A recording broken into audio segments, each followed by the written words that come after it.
Should come through there.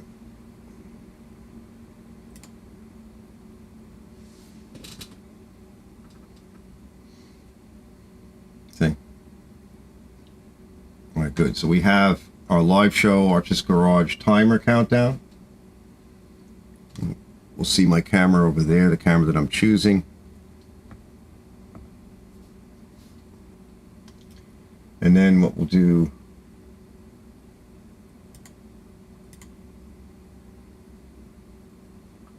the transition. We now have the live show standby.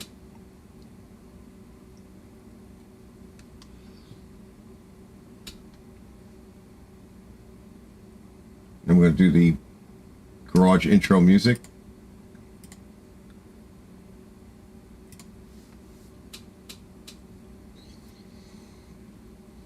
Right, music's coming up.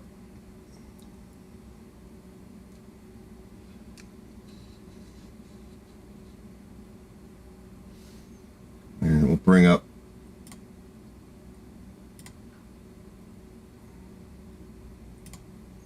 all right. Then we come into the opening screen. Okay, we'll switch cameras. That's this camera over here, side camera, which is camera 1. And it looks like it's okay. Go back to camera 2, main camera. Unfortunately on this run. And then what I want to do next is go back to live scene setup and just cancel all of that.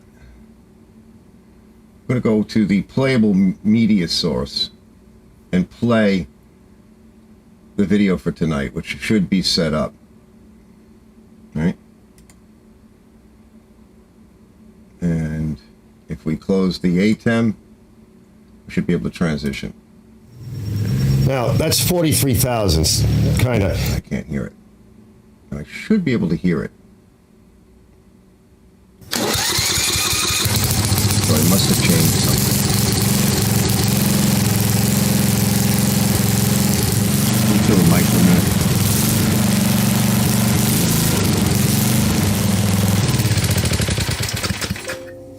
All right, it brought it up a little bit, but I think it should be higher. It's about 2880.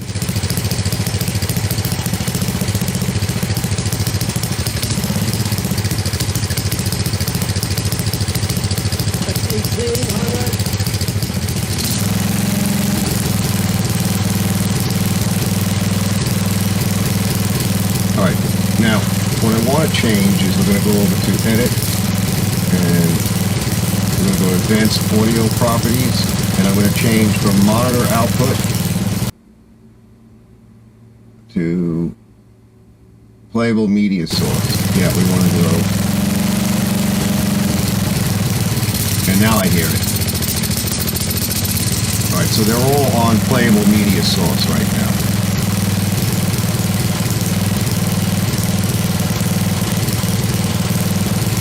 Okay. Now, I don't have a stop control on this.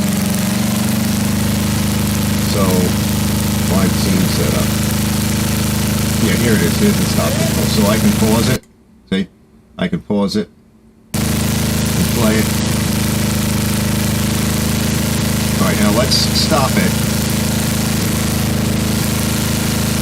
And we're just going to stop it. And we're going to go to the back to the ATEM Mini. Transition over. We're going to hide the playable media source. We're going to bring up the outro and hit the outro. So we'll close the ATEM Mini. That's the outro. And I can hear the music playing. So we're going to listen for, yeah. I'm just testing, fellas. It's actually live, but it's not. We'll be live in about a couple of minutes. So I'm actually testing for tonight's live stream, which was coming up in about 5 or 10 minutes, maybe 5 minutes. So it's live, but it's not hidden. It's just not public. It's published. What do you call that? I forget what you call it. It's not public. If you know the link, it really shouldn't even be telling you that I'm live. But what's up, Ken and DJ? So at this point now, I might as well just stay with the broadcast. So I'm using,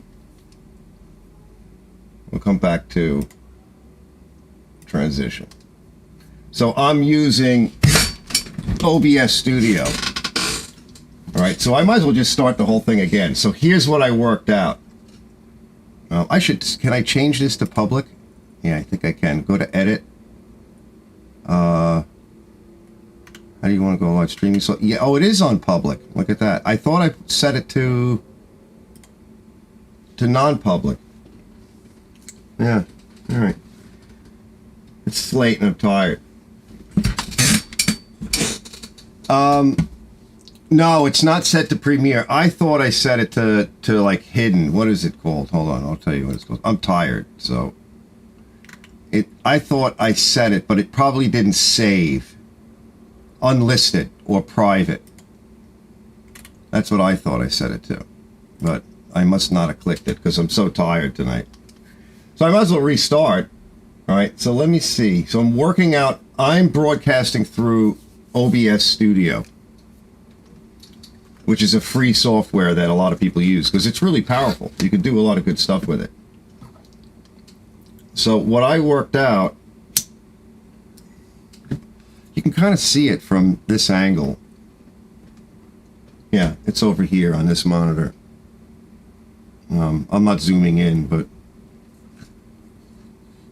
it's over here. So what I'm going to do is start again. So I'm going to go in my global intro, kind of like testing out to see how this works. So I'm going to run through it again real quick. So we're going to open up the intro timer, and then I should be able to transition it. So you guys will see the intro timer. Happy New Year to everybody. Hopefully everybody didn't drink too much last night. And then when that time's out, all right, I open this up. And this is like a standby. So I can use this if I have to go to the bathroom or if I'm not ready for the broadcast yet. Just something to sort of spin around. I can add music behind it. That's for another time. And then the actual intro is this.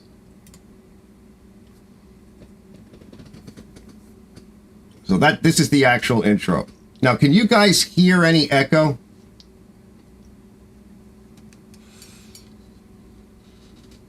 You should be able to hear me over it. Yeah, right? So then it comes back. It should come back to me, right? Automatically. Good, no echo.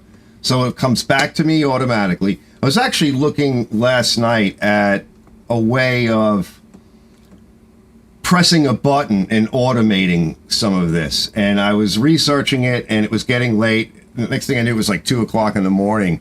And I was like, it's too much. Brain hurt, brain pain. So, yeah, hotkeys, yeah. Hotkeys, and on my keyboard over here, I've got a whole section that I can use for a specialty hotkeys where they're macros. And macros are cool because we used to do those a lot in gaming and everything, where everything is on a macro. This way, that's how a lot of us gamers are able to do stuff that seem impossible, because you're pressing one button. You're sitting here when you're not in the game, or you're kind of playing with the game by yourself, and you're trying to, do something that you really can't do, and you configure all the keys, and you can edit the macro in an XML file or something. And then when you get it to work, when you go live with a game, you're all ready to go. You just got to make sure you know which one of the keys does what. So that's pretty cool. One of the things, let me go get it. Where is it? I have to announce. I'm going to walk away for a second.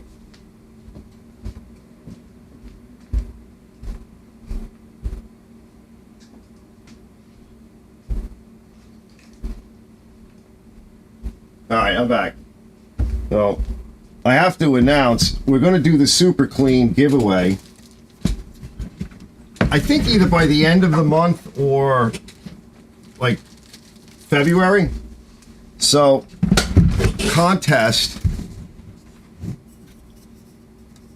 you get 1 can of each. Super Clean Foamy, which is like my favorite. And, well, they're both my favorites because I use this. I'll rinse off a machine, just like wet it down, spray this on. It's an aqueous solution, so you're ready to go.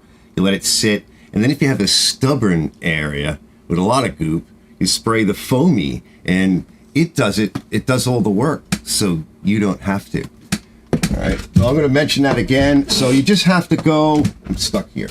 You just have to go to the About page on my channel homepage and get my email address. And you have to live in the lower 48. So you have to be a legit person, no bots. Live in the lower 48 and give me your email address, which I'll have because you're emailing me. But to make it easier, leave it in the body of the email. Just a quick, hey Arch, it's me, so and so, my real name, my real address, and no PO boxes, and then I'll put your name in a hat, and we're gonna have a treat because one of my friend's girls, the little one, Charlotte, she's gonna pick a name out of the hat. And we're going to do a little interview with Charlotte. I got to make sure that Liz is here because Liz, the problem with children is you have to have their mother with them, really, if they're under a certain age. You can do it on a recorded thing, but you can get away with it. But you can't curse. You can't have any explicit stuff. But I figured we would do like a little interview because she's a pretty cool little girl. And, her mother's got to be here. And, yeah, and Liz is not going to want to be on YouTube, even though she's very pretty, and I don't get it. She just, I remember one time I did a video, it's still out there. Liz helps me move the VW or something like that. And the first time I put the video out, like an idiot, I think I wrote something stupid like Hottie Liz helps me move the VW. And Liz saw it and freaked on me. She was just like, if my girls see that in the future and I hate you and you have to remove that and you're taking advantage of me and exploiting me. And I'm like, but you're going to let one of your children help me out with a YouTube. Isn't that like an exploitation in a way? I don't understand. Well, I'm a guy. I'm an idiot, right? So if Liz is watching this, she's probably going to be like, that's right. You exploited me. All right, so probably, I want to say if we give it, I don't know how many live streams I'm going to do because I get tired at night. And with diabetes and a bad back and the fact that I work all the time, right, I get tired. I don't want to talk to people at night. I don't, I like to go and listen to like Ken or Mixed Mowers or whatever and watch them do all the work, right? Listen to them. And I can just comment in the corner and hide, and also it's hard to set up these cameras because these cameras are tough to set up. They're not easy to set up. They're not hard, but it takes time. And then usually they're out, in a shop doing their business. And I change the lenses and I have to power them. Anyway, by the way, that's one of the other things I wanted to mention. So we got a couple of cool things coming up tonight. So I've been working in the shop, which is pretty cool. Yeah, isn't she cute? Elizabeth is a pretty girl. Like she doesn't think so. I think women sometimes don't realize, or either that, or they're just modest and they want you to pour out, the accolades onto them. I think I forgot to bring my water bottle. Hold on, let me go get it.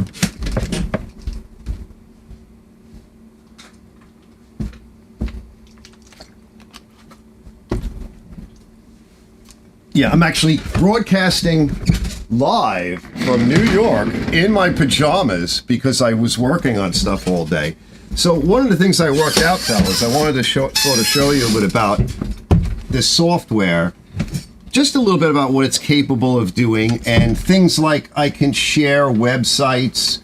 So if somebody has something they want to look at, or I want to present, which I do have a few things coming up in the future, so we can actually go to websites together. If somebody has a question, I can look something up, or if I'm doing a presentation and you don't believe what I'm saying is real, I could be like, look guys, we can just go to the website and see for real where I'm getting my information from. All right, which I think is a useful tool. So it's nice because it's a powerful, setup with the 3 monitors. I've got another monitor over there where I could see what's going out. The only thing I can't do just yet is I was playing with it last night. I could hear the majority of the broadcast in my ear right now. I made some changes to the software, and I can kind of hear it like you would on a mixing board, but I'm really not actually hearing what is going out completely. And the only way I could really do that is to bring up another instance of a web, my Arch's page with the live thing going, and listen to that, or do it on my laptop, have another headset or something that I could listen to it on, or something, because it's out of time, right? It's I don't know, 10-second delay, 20-second delay, whatever it is. So playing with the software a little bit, which is fun. I got everything cleaned up over here. I even polished the desk today. Let's see, the vid looks a little slower on your monitors. Yes, it would be. Yeah, definitely. Let me see. Make sure I'm keeping up with everything. Yeah, I remember, Ken, when they sent you some stuff. I like the absorbent too, but I have some company I bought absorbent from. I don't know what happened. They sent it to me. The thing was open. It like was all over inside of the box. I bought a big bag of it, and I mentioned something to the company, and they were like, "Oh, I'm so sorry." Then they sent me a crap load of this stuff. I got buckets and bags of it, and I think I have enough, absorbent. I don't really need any more. Although I have used the Super Clean absorbent, and it reminds me more of the old Dryzol we used to use back in high school. The stuff is a little bit more like kitty litter, the Super Clean. The stuff that I'm using is weird. It turns into like a gel silicone-ish type thing, slimy and bubbly if it's sucking up water. And I remember one time I threw some of it outside and in a pile, and it got wet, and I was walking outside and I slipped on it. I almost wound up on my ass. And I'm looking at this stuff on the ground, not thinking that this is where I must have spilled some for whatever reason, or threw it out there on a dustpan or something. Not thinking that, right? And I'm looking at them like, what is this stuff on the ground? What is it? It's like something from like an alien movie when it gets wet. Really, it's like the weird stuff that's on the wall or the trail of this alien thing. Like the Chinese food scene in Alien where they're all eating Chinese food, and then the guy's like, oh, and they put him on the table, and the stuff's coming out of his mouth. The next thing you know, his stomach like rips open, and the thing comes shooting out, and it's trails of this slime everywhere, and they can't find it. And I love that scene. That's like the best, Yeah, totally. You gotta, all of those absorbents, it's like any chemical, you have to be careful with it. If not, you're in trouble. If you don't know how to handle it, you get it on yourself in the worst way. And I'm always like touching my eyes and my face. So there's that. So yeah, I did some stuff around here. In fact, I wanted to show you guys a little bit about what I did before we get into the movie, into tonight's movie, because tonight I want to talk about when is a smaller carburetor a better thing. And I alluded to that in my last video. And so just real quick, we'll go over that, let you guys know what I want to do tonight. So when is a smaller carburetor better? And also a little bit about this company. I'd like to get, I think tomorrow I want to try to get them the video I just did over to this manufacturer. Because when they made that carburetor, I guess they weren't thinking, but for whatever reason, they didn't put those standoffs on the carburetor. When I refer to the standoffs, what we're talking about is on a Tecumseh carburetor, there are these bosses that are part of the carburetor casting.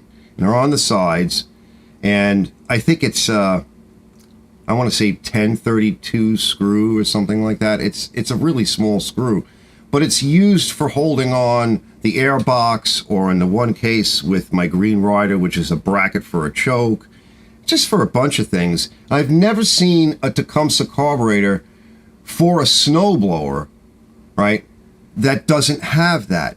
Now, and Ken will remember, if you think back to like the Eager ones, the early ones with the Tecumseh engine, they have a similar series of bores drilled out, tapped, standoffs for a bracket that goes on the top of the carburetor. And in those days, whether they had a push prime or a manual choke, they had a lever that you moved over, and you would go from slow, medium, fast, etc., or maybe all the way over, and it would engage the choke. Let's see, Chinese and cars that came with the bosses that were not tapped, really. Wow. Yeah, see, that's not acceptable. So I let them know, and I said, I don't know what you would ever use this carburetor for. Like, this is just something, you know, the ones had the top-mounted governor plates. Yeah. Yep. And you slid it.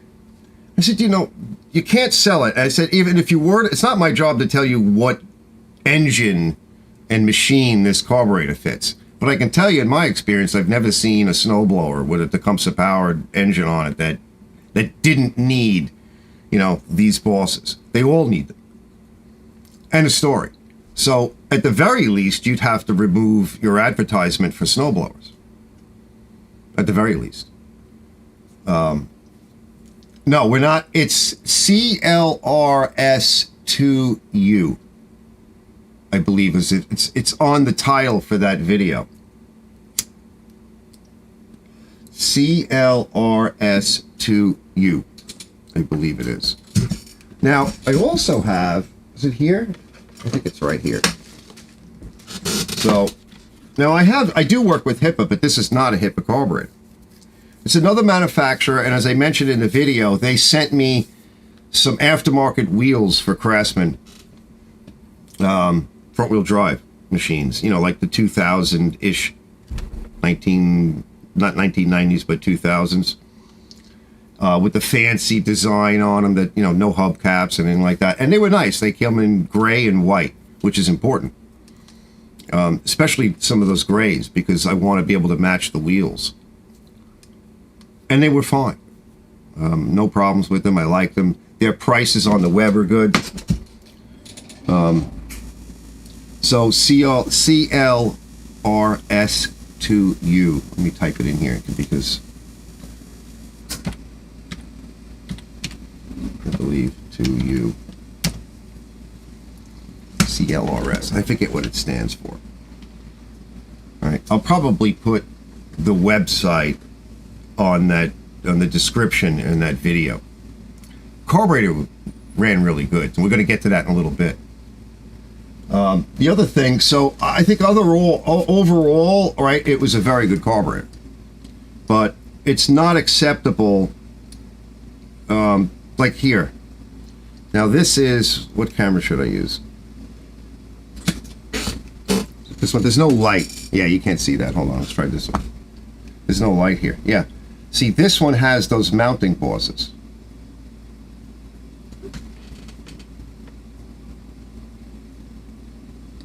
Okay. Now this is a HIPAA carburetor, and I had HIPAA send me out this carburetor, and I'm not really prepared tonight. I've been cleaning all day and all weekend. Of course, it comes with all kinds of cool stuff in the kit. I forget the model number, which is not, is it listed on the box? Yeah, let me put this in the text window. This is my favorite.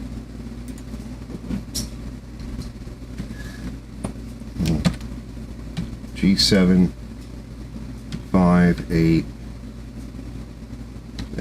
GY 128. Now this one is one of my favorites, so I have to talk to them about it again, because it has the high-speed adjustment, the French tickler valve, and the idle adjustment screw. So as far as I'm, oh, that heat is on. Hold on, let me shut that off.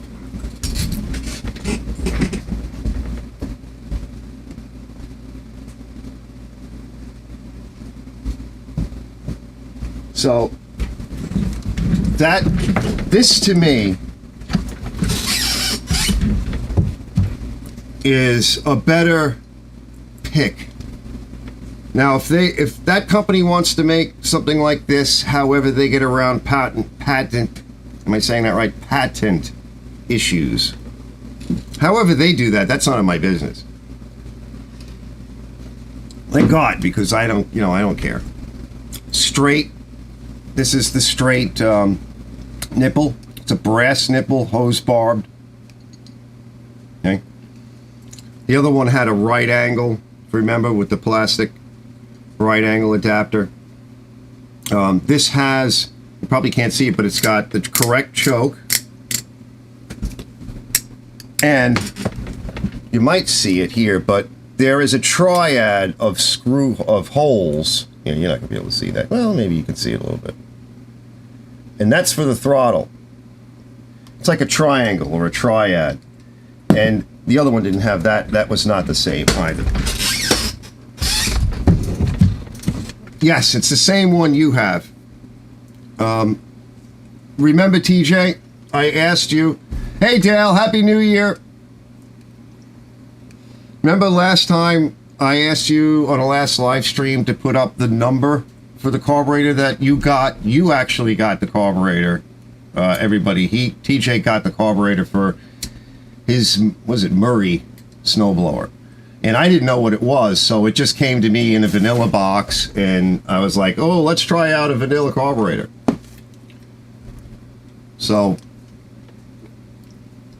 that one worked out really good. I was very happy with it. And then TJ gave me the number for it. This one, it is tapped. I can see it. It is actually tapped. And it looks like 632. I think it is like a 632 thread.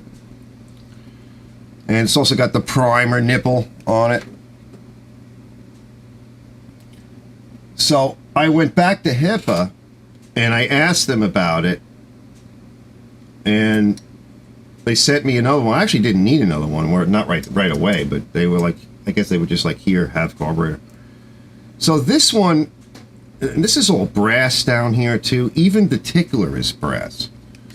Give it a minute to focus. So I'd say overall, it's a pretty good carburetor. It every time I've used one of these. Now I also used a HIPAA carburetor. HIPAA carburetor on a machine that you haven't seen yet. It's a red.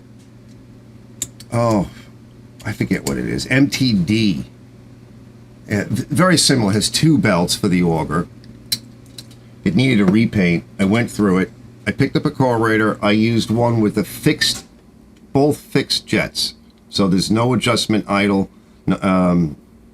jet, and there's no, it's got a fixed main jet. And it ran fine. Right? Would it be nice to touch the thing on the bottom? Sure, for us, right? For people like us that watch shows like this and play around. I think it just gives us a little bit more tweakability before we give it to the customer. Most customers, if you're selling these machines or doing repairs, I don't care whether you're doing it for your neighbor or your sister-in-law or whatever, right? I think it's just nice to have a little bit of an adjustment, even if the customer, neighbor, friend brother-in-law, right, doesn't know how to touch this and shouldn't, right? Maybe shouldn't touch it. For us, it's nice. Yeah. Yes. You know, it's funny when you mention steel bowl. I have had to replace a lot of the aluminum bowls on Tecumseh because they're very, very thin. And they usually crack right where the main jet goes through and the gasket is. And over the years, I've had to replace a lot of those. So I collect aluminum bowls from Tecumseh's because they crack there and they'll leak. Yeah, they get pinholes. In fact, the last carburetor that I was just working on, I just mentioned about this red machine, the bowl had a hole in it.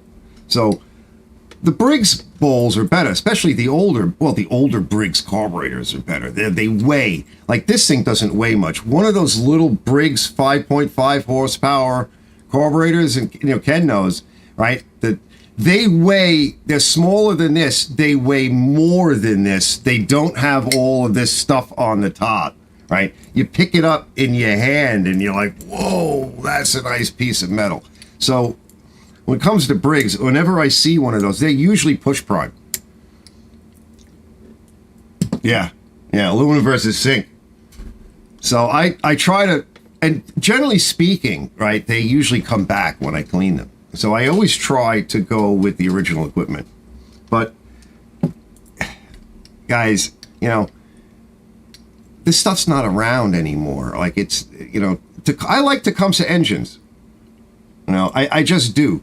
The bolts come out of the bottom. Most of the time, the Briggs bolts break. Especially on the 5.5s. Especially where I am. Yeah, well, how can you beat a $10 car? You know, $10, $15. Prices are going to be going up. I'm sure these things will be like $20, you know, by the end of this year. Happy New Year! There's our gift. But how can you beat it? I remember I was listening to one of the fellas that was on the live stream. He was on Mix live stream, and I don't want to say names, you know, but I knew he was talking about me because I hawk stuff, right? You know what I hawk? I hawk Mystically, Super Clean, right? I love hawking this stuff. When I first did a review on it, I was like, yeah, it's pretty good, you know, but they're a sponsor to the channel. They help me out, and I'm also a clean freak, in case you guys haven't noticed. I just spent like 3 days cleaning in here. I cleaned all the light fixtures. I took one of the light fixtures down. I'll probably have a little video on that. I'll show you in a minute. But I replaced the bulbs with LED bulbs. I had to rewire it, so I want to actually put a video on that out for you guys in case you're ambitious and you want to, you know, maybe in your shop or your shed or your garage or your basement, and you have a decent fixture with fluorescent light bulbs in it. And, you know, whether you have the newer electronic ballast or the older magnetic ballasts, and you'd like to, you know, maybe change those out for something more efficient. Yes, and that's the other thing too, Ken. I was reading on this, and I've confirmed it. I want to say in the 90s, they were brass. These are brass. These have, and I took these carburetors apart too in the videos that I did. Brass emulsion tube and a brass insert for the seat. And then the needle has like a Viton rubber tip. So these are all brass. It's all brass. There's no plastic. In the 2000s, they came out with the plastic tubes. You can't drill them out. They come, like you said, you can get a kit with different sizes, but they break. They get brittle, and when you try to take them out, they snap, and they have O-rings. And I can never get out the brass ones. Any of the brass emulsion tubes, I can't get them out of these Tecumsehs. I've never really tried very hard, but yeah, that's small. Yes, HIPAA has your HIPAA has a brass emulsion tube in it. Absolutely. So I prefer brass. I don't, because the plastic ones die. They just get brittle.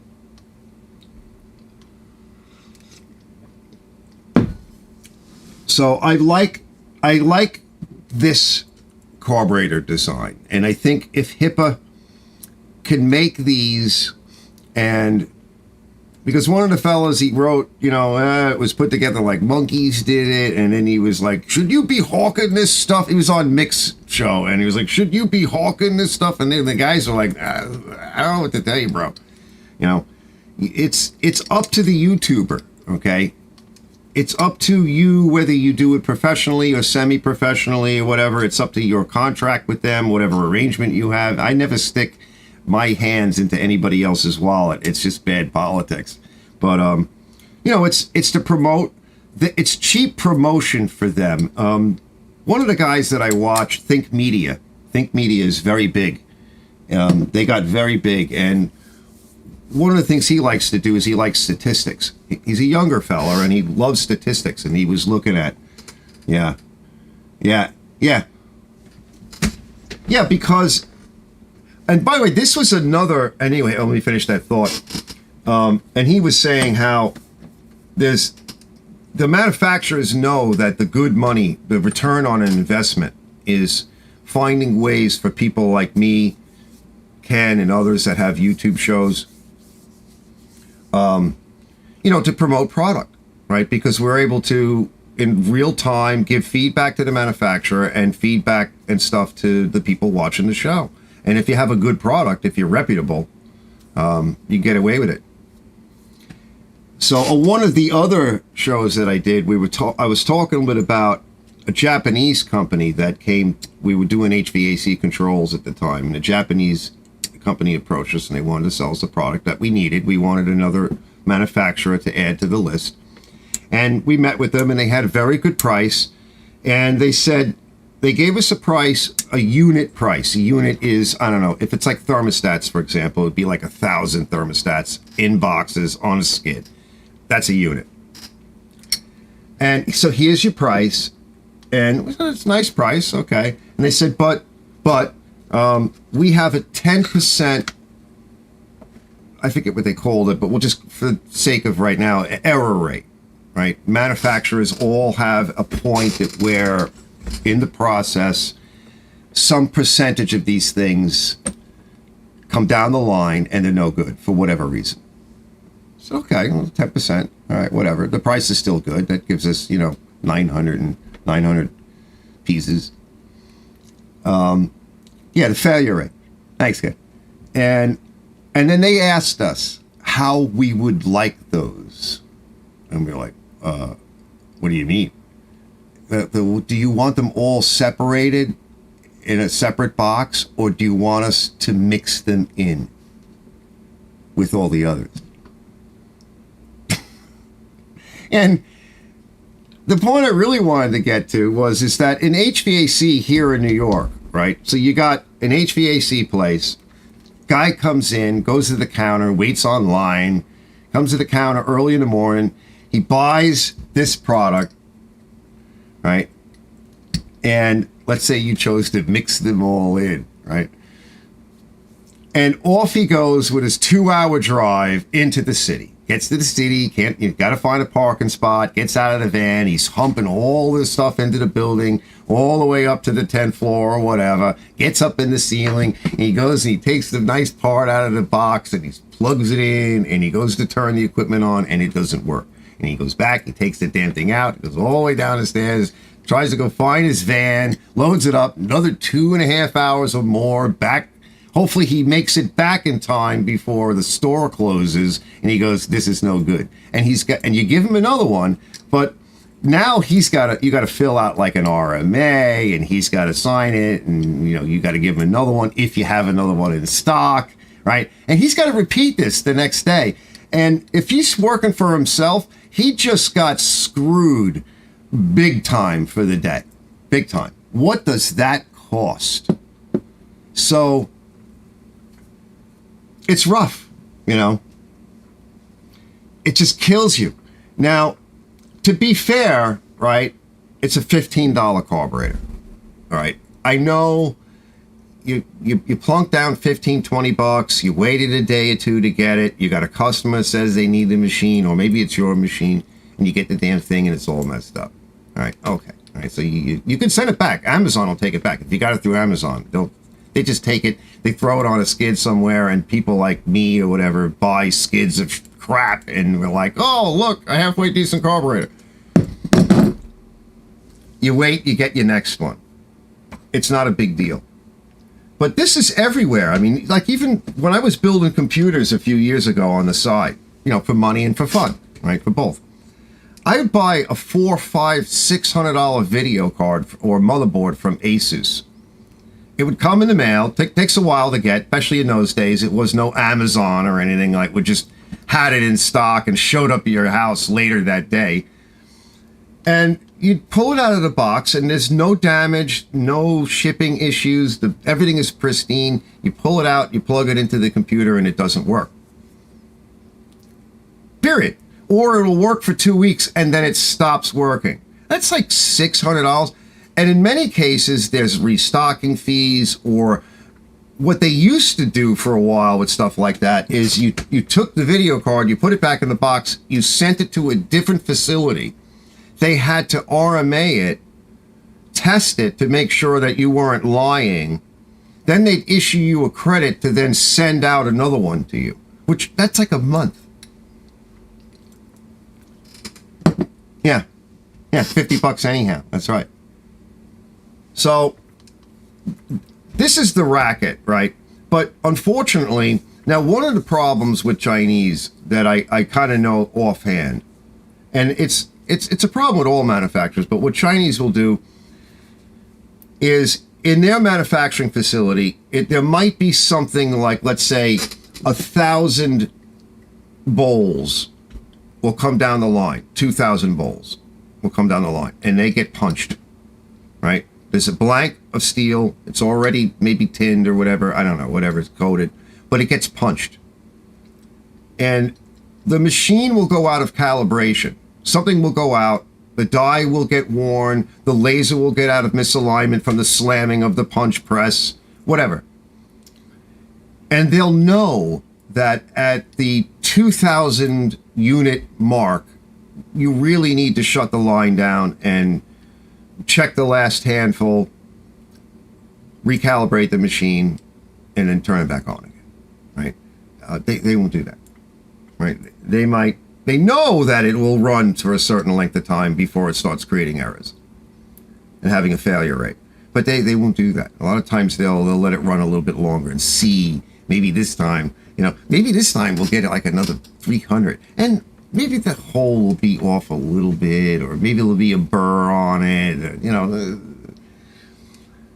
they don't all do that, but this happens, and sometimes it's the managers or whoever is in charge. They have a quota, there's pressure. It could be a lot of reasons for this,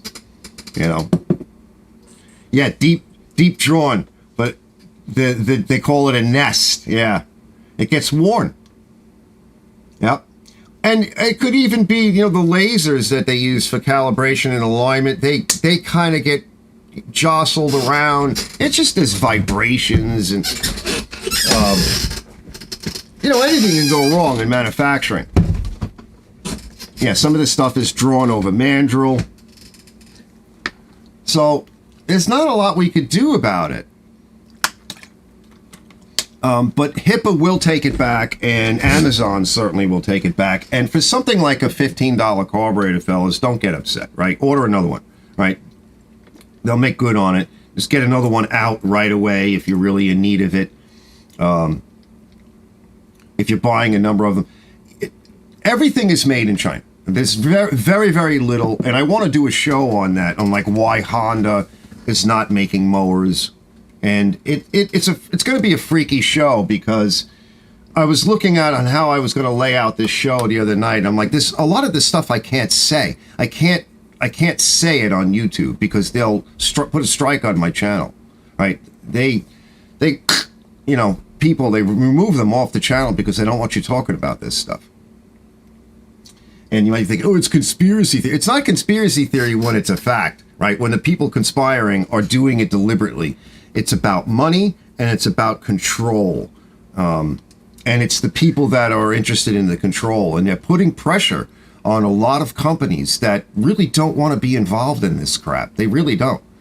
But the pressure, the shoe is being kind of stepped down on some of these companies. And, you know, a company like Honda it's a good company, but it's not something that they can just resist the pressures from politics and politicians and larger companies and the United Nations and, you know.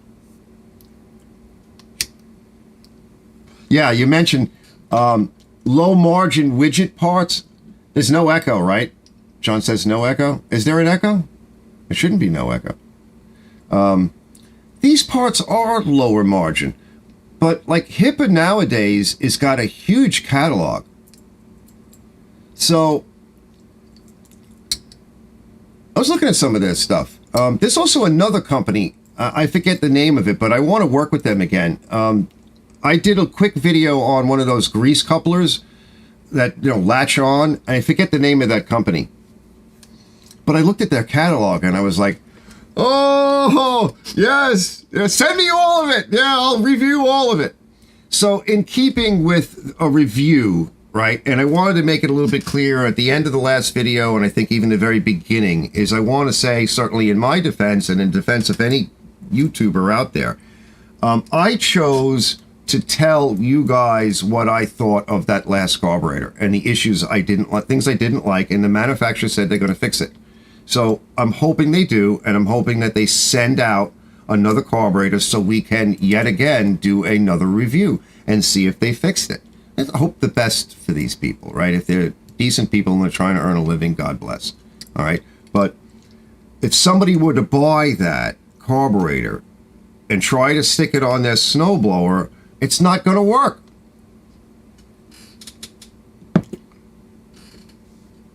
Let's see, my grease gun will blow the top off at 8,000 PSI. Wow. Really? Really? TJ says, Home Depot sells carburetor for 25 bucks. That's not bad. You know? And if you think about it, right, if you're fooling around with your machine, whatever it is, and you get into a bind and you know that Home Depot sells something that looks like it's going to fit, it's worth trying. You know, most of the time these things work out for me. I'm not going to say all the time because I just did one that didn't work out. I couldn't use it. You know, I wound up using it. That's what we're going to get to in a little bit. So I wound up using it on the Green Rider. And what I'm going to show in this little piece of the video that I'm going to bring up in a minute is the differences between the Venturi and bore sizes within these carburetors. Right, this one has a fairly large bore. Now, you'll see it in the video of the one from CLRS2U. It's a slightly smaller carburetor. And so, just to explain it a little bit more, hey, you guys are still going on about that coupler, huh? I like that coupler. I needed one. And, you know, the good Lord sent me one. And I was like, thanks, God. You know. So, I really did need one. I also need a swivel adapter for my grease gun. I really need another grease gun.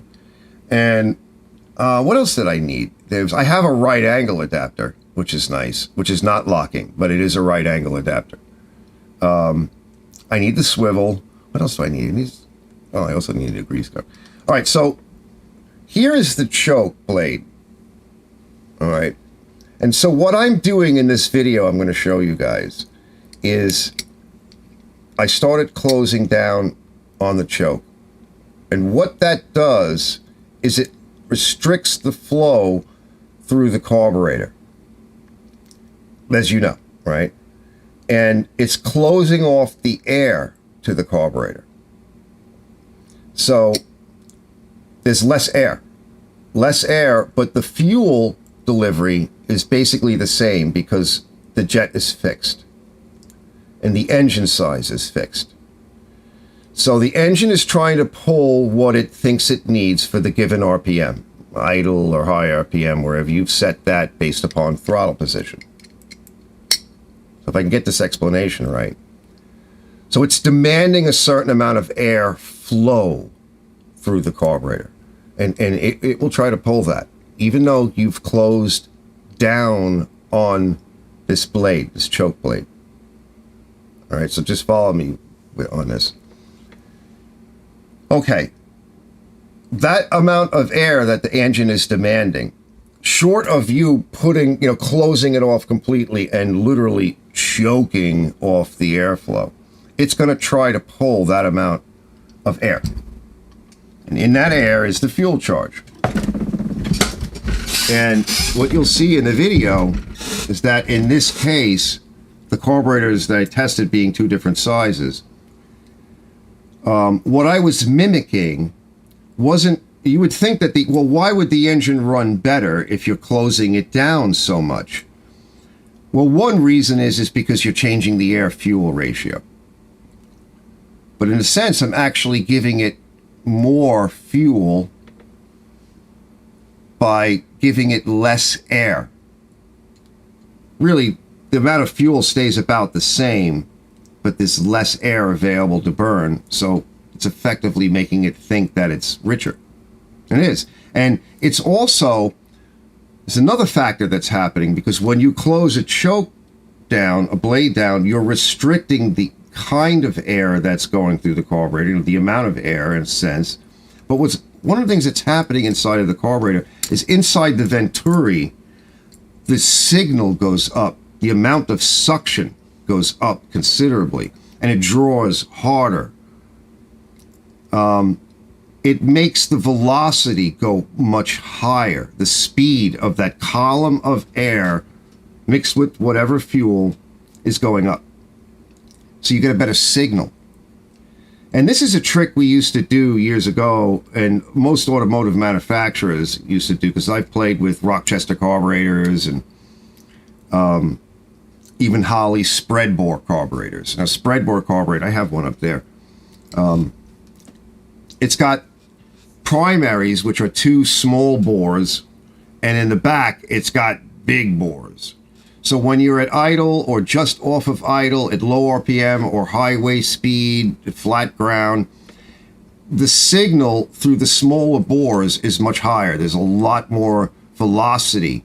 It's pulling hard, but the velocity is higher. And when the velocity is high, the speed, that column of air going into the engine is higher. And the mixture of fuel and air, we'll just say it's sweeter. Sweeter in the sense of that when you're trying to mix fuel with air together and emulsify it, if the signal gets too sloppy and slow, when it goes to make turns, you'll get droplets of fuel. The fuel will fall out of suspension. And then the engine will think that it doesn't have enough fuel. Meanwhile, it's puddling up in the intake runners, but the engine thinks, where's all the fuel you promised? So these are the kind of dynamics that I've played with for many years. Thermoquads. I love those carburetors. I actually have a video on tuning a thermoquad from my Nova and replating it. I made a plating kit with zinc plating, and then I used that iridite coating. What do they call that? What do they call that coating again? That gold coating.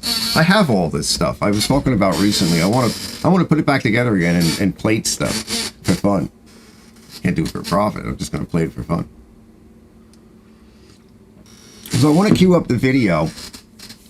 Yeah, zinc chromate and the allodyne stuff. It's not really allodyne, but it's a gold, iridite, gold type of overplate. Yeah, it's actually more like a dye, because what you do is when you electroplate with the zinc, you take it out of that bath, you rinse it in fresh water, clean water, usually distilled. You take it out and then you dump it in this other material, and it kind of makes it gold-like. And then you take that out and you hang it up and you let it dry, and it hardens. and it gets like sucked in. So let's just go through this one little section of the video real quick, because it's kind of neat, and the engine ran so much better. The original equipment carburetor that was on this 10 horsepower Takumi for the little green rider was this carburetor. It's the same size. And my contention is it's too big.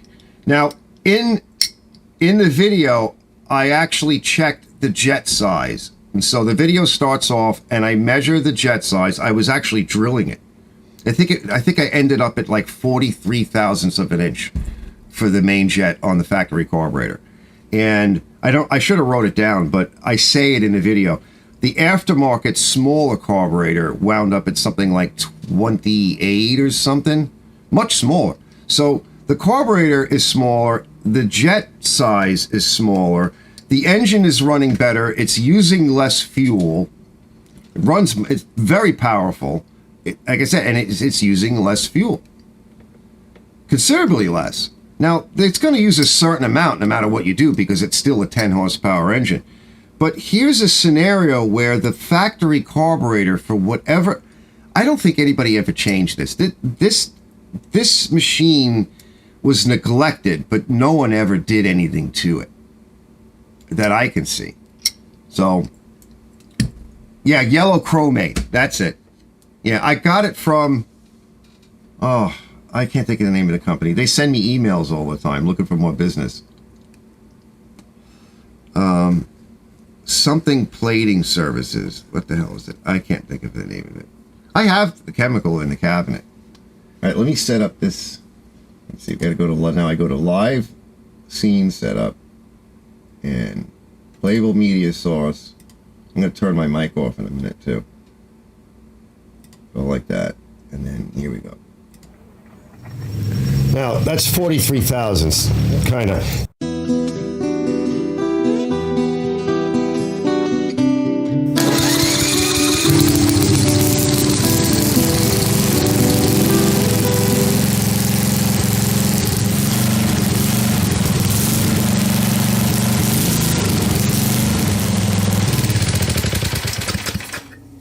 All right, it brought it up a little bit, but I think it should be higher. It's about 2880.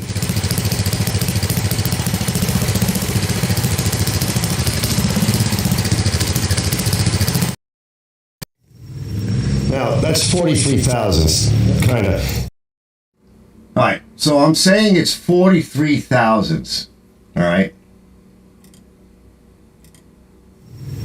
Now, that's 43 thousandths, kind of.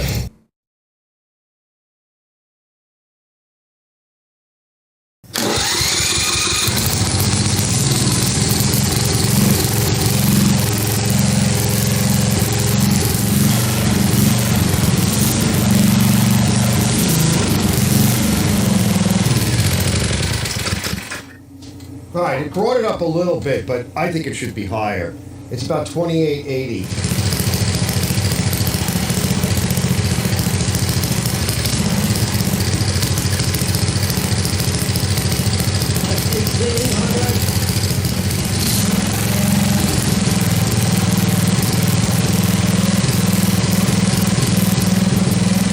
Now listen to the way it's running.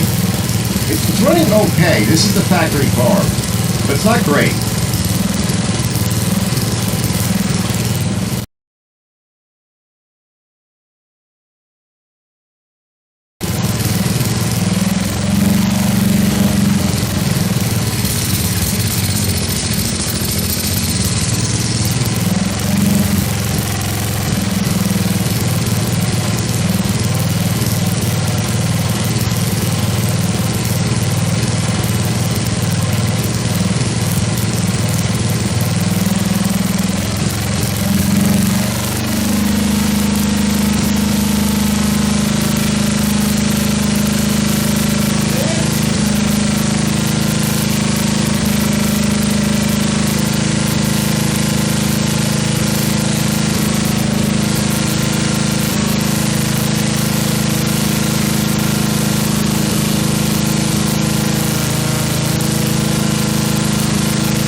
Real sweet.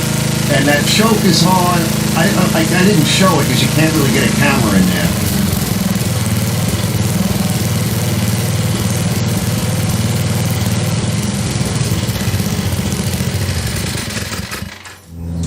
All right, something's not right with the fuel mixture situation. But what you saw when it came up to over 3,000 RPMs was me putting the choke on, and when I put too much choke on, you see it'll sputter and black smoke comes out. When I got it just right, that RPM, she was singing. So she's not getting a good mixture.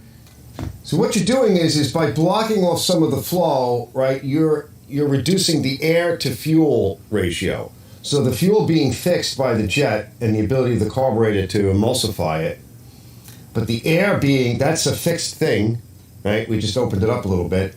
But the air, we're reducing the air by closing the choke blade and cutting off some of that oxygen. It also increase the velocity.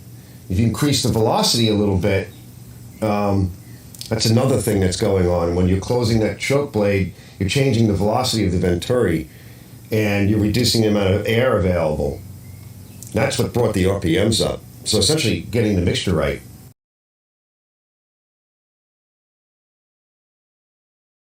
So this is 028 as confirmed by, now does this one have a little hole in the side? Yes, it does. Hold on. Let me show you. So the ones, generally they do. The ones without, as well, the ones without adjustment. A little rusty, so keep one for cleaning this stuff. We'll keep that to the side. So 028, and I confirmed it. On here it says .028, and I checked it with my medidor.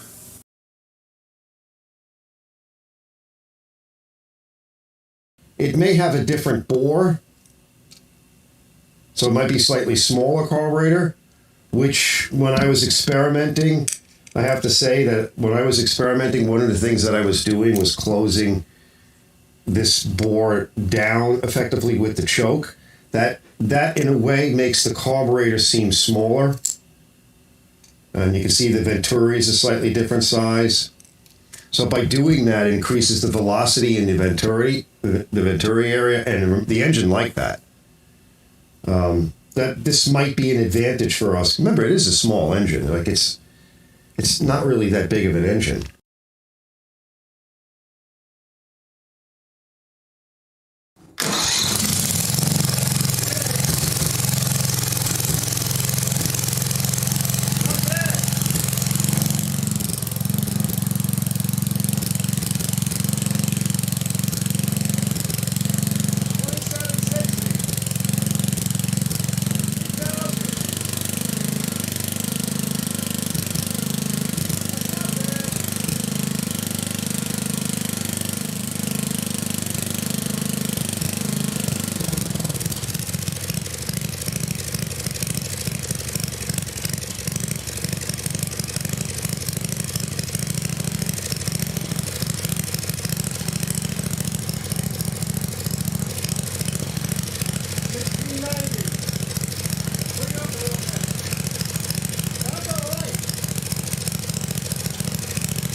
It really is running a lot better. I'm going to tweak the governor here a little bit.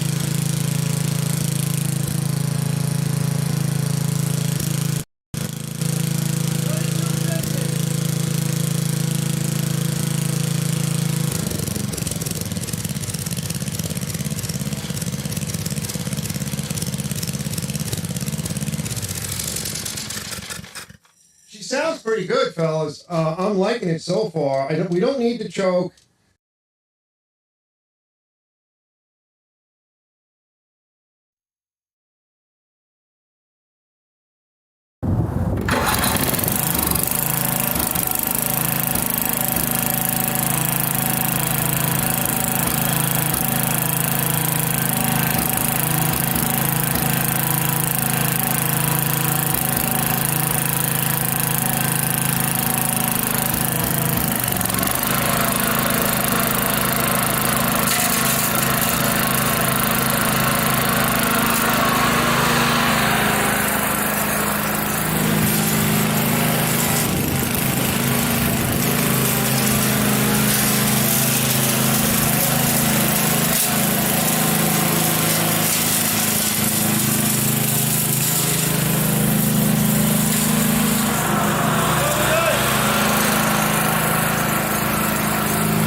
Going good.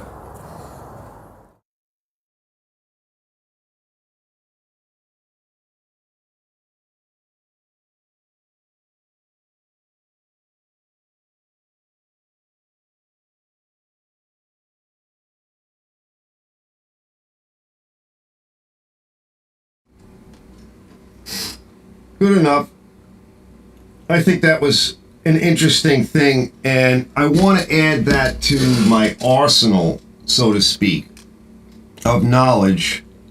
And so I want to talk to both HIPAA and that other company, because it might be nice for some of these different projects, not like lawnmowers, maybe, I don't know, snowblowers, but tractors and whatever. There may be situations that I just happened to come across, because I was having a hard time tuning this engine. It just did not want to run right. And your first thought is, okay, I'll put another carburetor on it, right? You wouldn't be wrong thinking that. So once you do, let me mute the desktop audio just in case it's echoing. You wouldn't be wrong thinking that. But because I had the two carburetors and then eventually this one sitting on my desk, my work table, I could then look at it and go, oh crap, they're two different sizes. And as luck would have it, I think this smaller carburetor would be to my benefit, and I could get this thing to run really, really good. And that little tractor, that little rider, runs great right now. It runs really nice. Really, really nice. And I cut the whole lawn, both that section, the other section, and I even did the front, on about a mason jar's worth of gas. And I went over things like 3 and 4 times, because it's set up, that little rider set up as a mulcher, and the sticks and the leaves and everything, and I was raking it out of the corners and grinding everything up, and I kept driving around, and that's about the amount of gas I would use with my Honda self-propelled, okay, which is a smaller engine, right? That's like 5 horsepower. And just cutting my lawn on any given day, I use about, a mason jar. It's bigger than this, but about that size. That's the amount of gas I usually put in there. Why a mason jar? I don't know, because I take them out. They're part of my suction device system, and I have a whole bunch of them, and I usually wind up with stuff in a mason jar. And the other thing I noticed too is I pour through a funnel with a paint filter on it, and stuff gets in cans and whatever, and I don't know, I wind up just like filling up mason jars, and then I carry that over to the machine, and I drop a cartridge of gasoline in, which is weird. And it gives me a way of knowing like how much fuel I'm using, and I get like a guesstimate of how much at any given time. Some of these tanks are big, some are small, but usually most tanks that I'm playing around with, they'll take about that much gas, no problem. So I think adding this to my knowledge base and to share with you guys, whoever's really interested in the future, if anybody sees this, I don't really know how to present this in any other way, but from years of me playing around with these carburetors and using smaller Venturis for the primaries and big secondaries, you get that really nice sweet signal at lower RPM. And when you whomp on it, it's a very nice, signal. You get a good response from the engine, good throttle response. And then when you really whomp, like in a car, like a Rochester or whatever, you really whomp on it, you hear that quadrabog sounding. Whoa, I love that sound. I used to love that on my Nova. So I think that's kind of cool. Now, what I want to do is talk to HIPAA and this other company and find out, make a little catalog for myself of what carburetors are what bore size as a reference.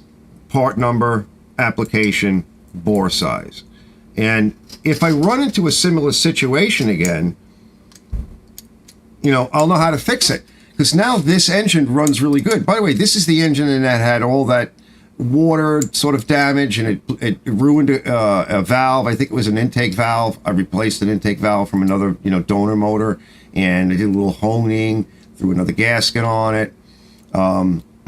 We weren't even sure if that engine was going to come back, and now it doesn't blow smoke. There's no blow by. It gets really good gas mileage. The only thing left to do on that Green Rider is take the motor out next year and replace the leaky seal on the bottom, and then I can sell it.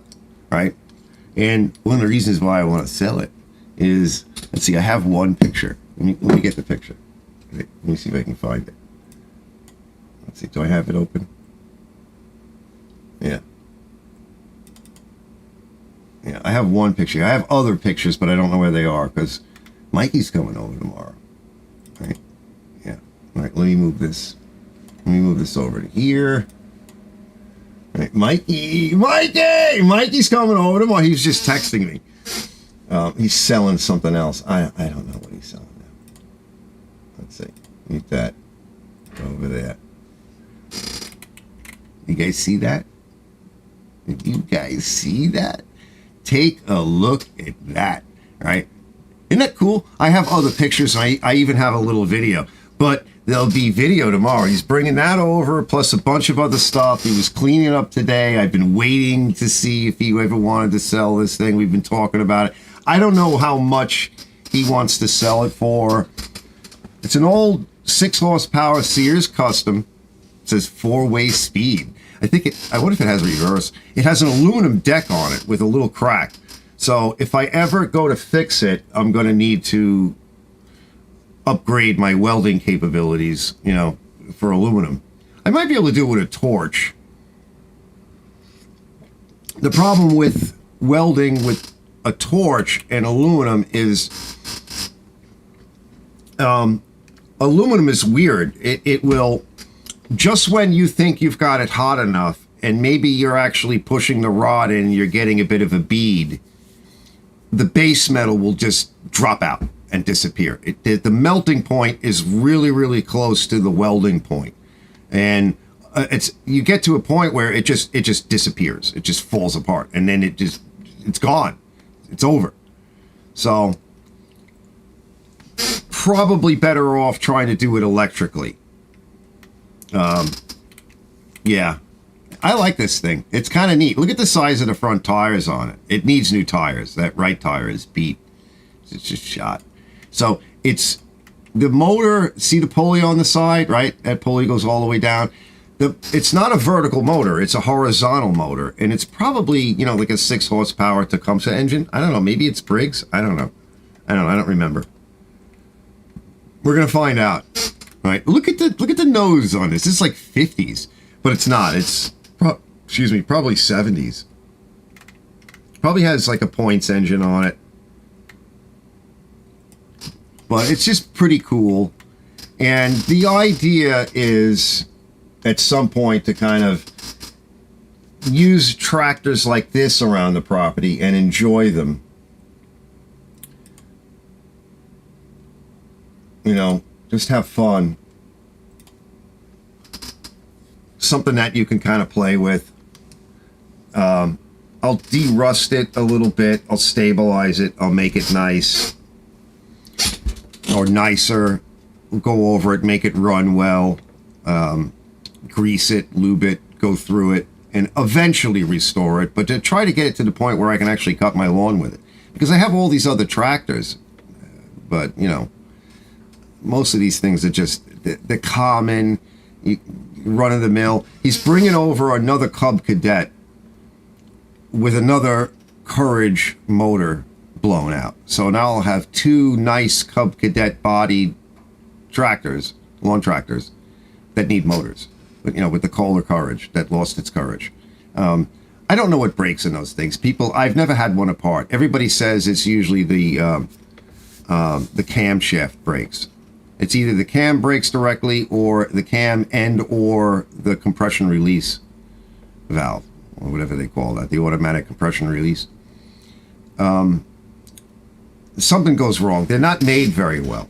And we could put a different motor. I think the plan is to figure out which one is which, whatever condition. The one that I currently own is in really nice shape. It just needs to be cleaned again. And then I think one of them we're going to figure out what's wrong with it, replace it, fix it, go through that together. I'll learn. You guys can watch. And then probably whichever motor's in better shape, obviously. And if the motor's too far gone, I'll get rid of it. We'll put a different motor on it. I have a couple of candidates. I have, I think, a 20-something horsepower twin. I have two different twins. I have a Boxer Briggs twin, you know, with the opposing cylinders, and then I've got a V. And I've also got a couple of 17-something 0.5 horsepower. I think one of them is a Briggs. I think one of them is a Tecumseh. So I have options. I have motors in-house to put on these tractors. And then I've got the John Deere that the hood blew off while he was bringing it over. And I think I'm just going to fix that and sell it. It's a nice tractor. It's just missing the hood. So I got to fix that, get it going. Then we've got the Craftsmans laying around. I want, you know, probably fix one, throw out the others, part them. So there's some cool stuff back there coming up. But that tractor is just kind of neat. I got another one back there too. It's some green thing. It's a Deutz, not a Deutz Alice. It's a Deutz something. It's the parent company to my Simplicity Sunstar, which is, I keep thinking Deutz Alice, but it's not Deutz Alice. It's Deutz something or other. They were the original manufacturers before Simplicity bought it. And it's a little 8 horsepower type thing, but it was built really well. And what's nice about it is the seat assembly, the thing that the seat's on with the fenders and everything, it lifts up towards the back and pivots away. So the hood goes this way, the back seat and the fender assembly goes that way, and you can get to everything. It even has a spot for like a tool kit, whatever, if you want to put tools in it, where the battery goes and everything. So you could get to everything on this little tractor. And the cutting deck is rusty, but it's really well made. Not like the Craftsman's or some of the newer ones. It's just better made. I don't know what I'm going to do with that one. The body is not in great shape, and he put different tires on it, so it's got big tires on it, which are really not appropriate for it. So, yeah, that's, I want to mention again before I get out of here, too, for anybody that came late. Don't forget, fellas, so coming up this year, this is the year, and this is the month. So, go to my homepage, click on the About button, send me an email. You got to live in the lower 48. You got to send me your email, your name, your YouTube name, your real name, your address, and I'll put you in the drawing, and you guys can get super clean. I love this stuff because I'm a clean freak. So like, there's one more thing I wanted to talk about before I head out. So some cool stuff that I've been kind of playing around with. Let me see if I can find it. Just sitting here poking around. Let's see. I moved some of this stuff. I have to go to my folder.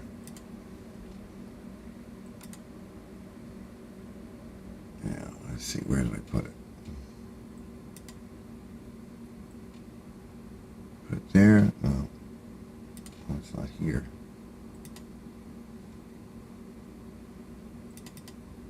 Yeah, I got to do some cool stuff this week.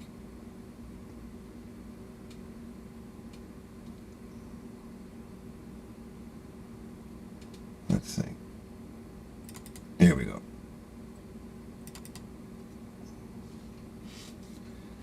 So coming up,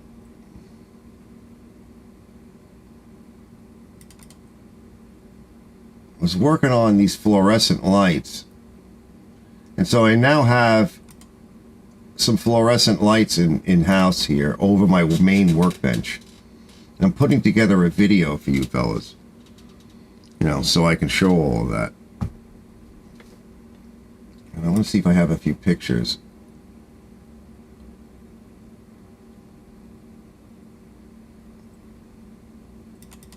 Yeah, here's a couple of pictures. Look at this. Just do pics. All right, standard fare, 4-footer. Let me get the bulbs out. I'm going to just kind of clean this out a little bit, make sure it's clean. It looks pretty clean, but it might be a little dingy yellow, so we'll put a little super clean on that. This is a big fixture, and they were so dirty. So yeah, here's a couple of pics. Let me switch to the capture.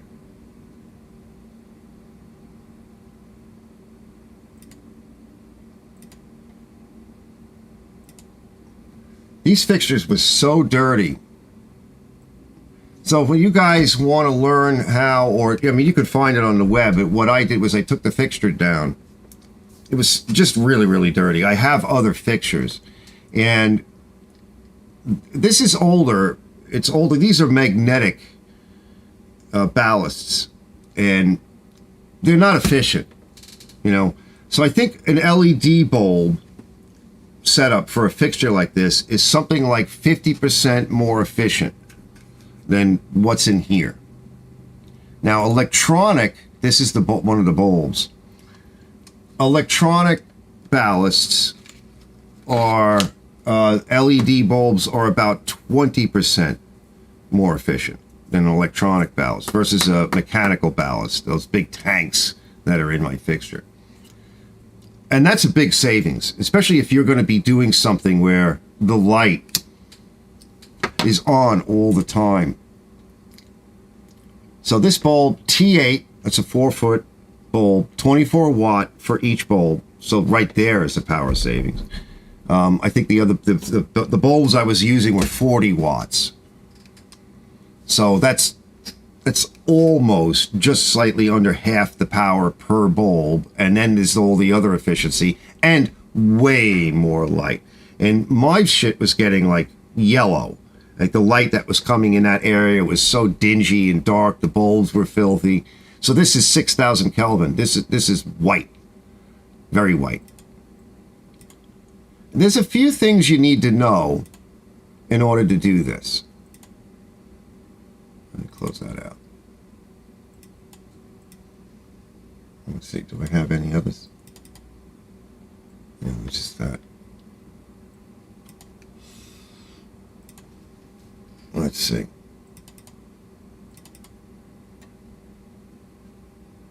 Just to kill some time. Yeah, all right. Let me show you. Let me show you this. Okay, why won't it move?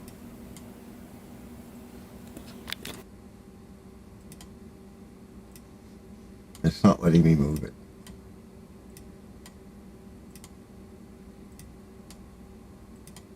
Hold on. It's just not letting me move. Why is it not letting me move the picture? This whole thing. I should be able to grab it and move it and close it out. All right. Yeah, it's not I letting gotta me climb. move it. I have to move this picture. All right. Or this I gotta actual climb video. up there. I'm gonna And be it will standing not on the let me grab table, it. and maybe I'll There it pull comes. There it comes. that over too, All right, watch just this. to make. All right, I gotta climb up there. I'm gonna be standing on the table, and maybe I'll pull that over too, just to make it easier. And I'll climb up there. Look how and yellow that it's on is. hangers, so I should be able to get it down. Let's see that again one more time. Look at that. That was so yellow. Plus, I have that sodium light up there, which I'll be able to remove soon. That's an old sodium lamp. It burns inside of sodium gas.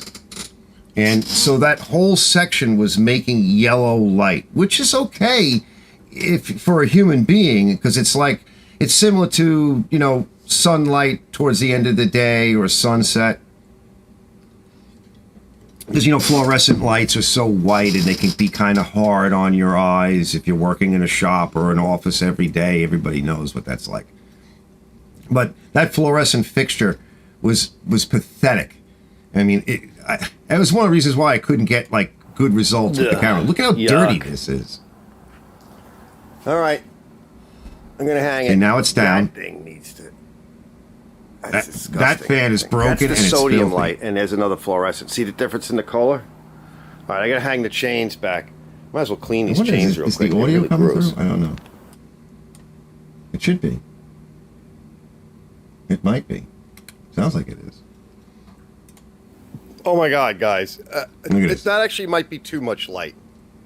Okay, Now, this is at I know night. it's hard to say, but there would normally be an orangey haze. So up there, that orange guy, which I don't really even need anymore.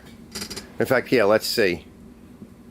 I mean, The email This is is in all the lit. under the it's about actually tab. off center from the Let me building show you. because I'll show you guys I've in a got that minute. fan there, which we're I'll gonna actually need go to Arch's deal with, Garage and but I'll show you. This is true for It's everybody's, so bright.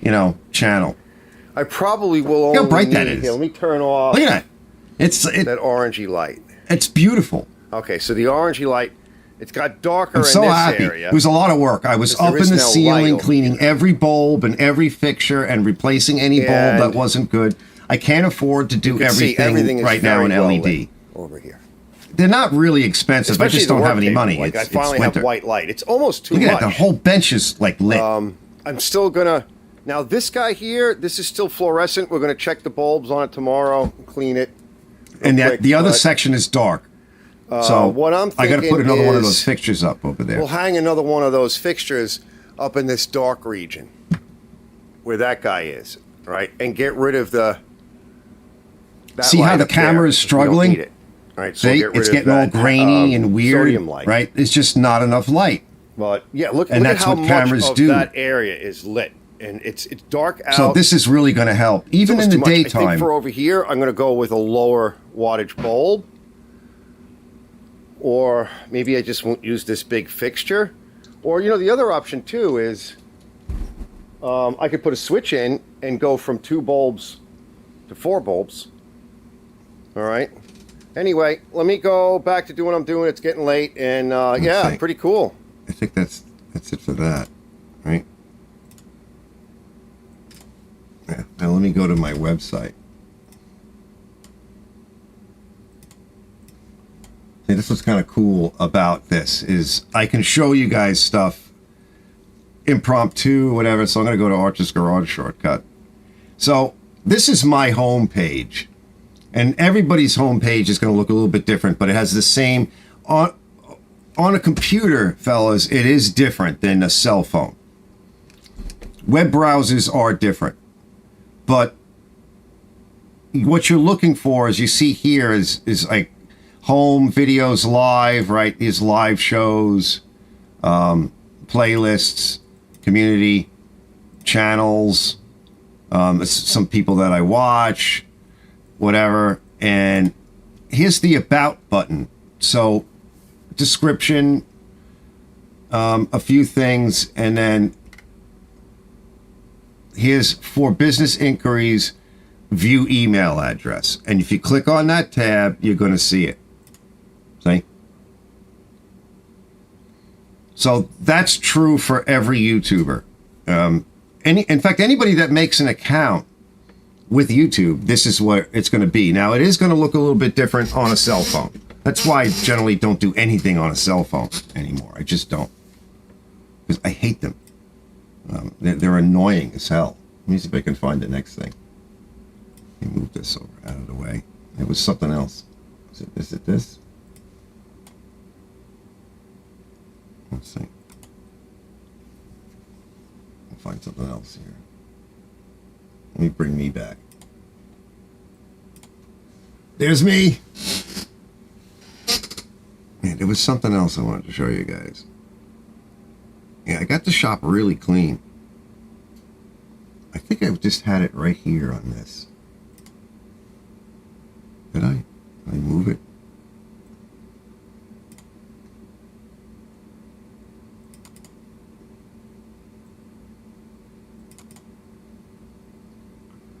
I'm looking for it. No, it's not that. I don't know what I did with it now.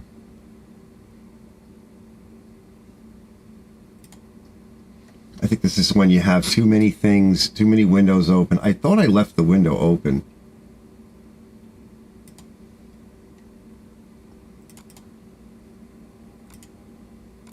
It's definitely not that.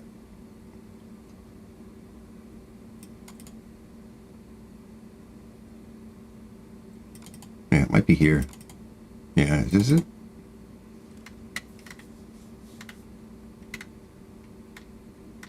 Oh, here's the other thing I did.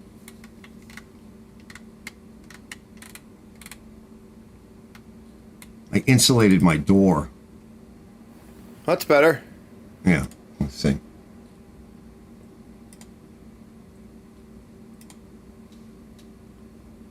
It's cleaner. It's a lot warmer. You still got to deal with gaskets and other I put things. insulation in and it. Rebuild the frame, or at least patch the frame up. And up there too, I've got a lot of work to do up there. But hey, it's one more step. Now if I can get to the hinge, that'll be it for this for the day. And then I have other stuff to do. So, I'm still trying to find the thing that I wanted to show you, that last little vid. And what the heck did I do with it? I must have moved it. And I'm like, where I thought I left that window open. So you can actually see my file layout. This is fluorescent light mod. Is it this one? It might be this one. Yeah, this might be it. So, All right, so today it's raining, but that's yesterday after we I got all cleaned this it stuff cleaned out. with So this super is the one I clean. used the super Remember how clean dirty it on, right? was? Remember how filthy that was? And now it's usable. We're going to be hanging this up in the ceiling. I have more of these. So Super Clean did its job, and then this is we're going to put this back together. And then I got to find a spot for it. It's going to float around in here. I don't want to get it too dirty, or I don't want to break the plastic. I have some other of these bezels, right, these diffusers, but some of them are broken, so I want to make sure I put this together and I'll put it away. But you see how nice and clean it came. That's going to go up in the ceiling on the other side of the shop by where the sink is and the slop tank, where I have the heater and that other sodium light. It's just dark over there, right, over here. Right, see how dark I want to show it you is? the bulbs, how bright they are, like How on the dark it is table. back there, and I cleaned, the light that was up there, and I actually, cleaned the transom window there too. While I was there, I got to clean that window next. I cleaned the transom window that was up there, so that's the new light up there. And Even in the daytime, we're gonna look at put how another bright it one is. just like that, hung the same way over here, but it'll probably go widthwise, right? This time. Probably should have put this one widthwise, but that. And you the can hangers see, were too, already the there, and camera there's a looks fan okay. up there, Like the which video doesn't is work, clear. which we need to take down, and it's disgusting. And this is not even the good camera. Sorry for the bright lights, fellas. Sorry for the camera work too. I'm not really concerning myself with camera work today. So the door is insulated. Did that the other day. So let me clean up a little bit more in here and straighten up things. I'm getting ready for the next project, and then we'll get. I want to put away some of these bulbs in a safe location. Finish mopping the floor, and we got to go through all the bulbs in there. Yeah, those bulbs, And whatever's they're left out. over, That garage I'll go is through the dark. bulbs in the two basements that I have. They're just shot. And Everything at is least get shot. the in lights there. working again, and then this one will go up with fluorescent tubes, most likely. Yeah, for that's probably now. the best way. Let me close that out. Let me see if I can find the last one I wanted to show you. Why can't I find it? So that's the bulbs. Did I take it today? Right, that's 31. It's not that. Did I move it? Wow, what would I have done with it?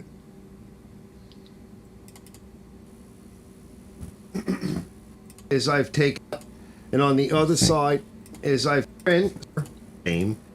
That's the power. LEDs in the fixture. Oh, wow, look I at can't that. even. So everybody's just piggyback. Wow, I can't even look at that. Right? It's so brilliant. I'm going to go hang it. Let me next step. I really like these LED bulbs. They are very efficient. They really are. And does it matter who you get it from? Probably, but I just picked the manufacturer. I was trying to look for... I explained in the video a little bit more about the technology and stuff. What to look for. You know, the pricing and how to wire it, how to remove your ballasts, you know, discussion on that, so that you know exactly what to do. Like I rewired here. Here's a little spot for the wiring. I rewired.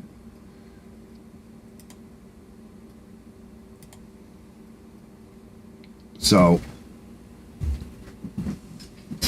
there's another spot on this too. All the way over on the See, right. I made nice Brown key on the other pigtails. side. Now, depending upon your Socket fixture, that's it sharp might and be grit. different. It releases. And so this is. And so this is kind of what it looked like after I cut it out of the light fixture. And then I go through rewiring it, All right. I'm going to poke picking it. at it with a probe and making it neat. Oh. Right. And then you wind up with All right. that. So that's it. Right. And it's just, you wind up with Already one cleaned it wire as on best I one could, end and you know, one it's not that wire on the important. other end. Be And back then in you a just bit. got to wire it into your mains. And as long as you do it right, you're okay. So it's really simple to do. It might seem a little odd, but I go over, you know, why and how, so you can't get in any trouble.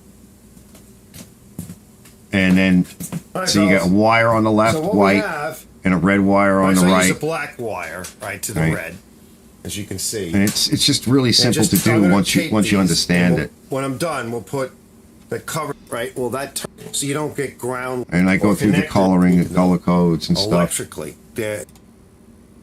And then that's the, now there's just one more thing I'm looking for. What the heck did I do with that stupid, is it under here? Oh. Let's see if I can find it. I'll find it like as soon as I sign off or something stupid.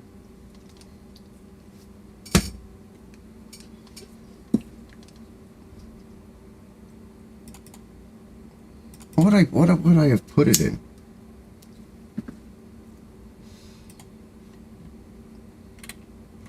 I didn't think I moved it right away, but I guess I did. It's down here. No, not there. Where would I have moved it to? It's not there. Oh, here's another little cool thing coming up. I was going to show you this.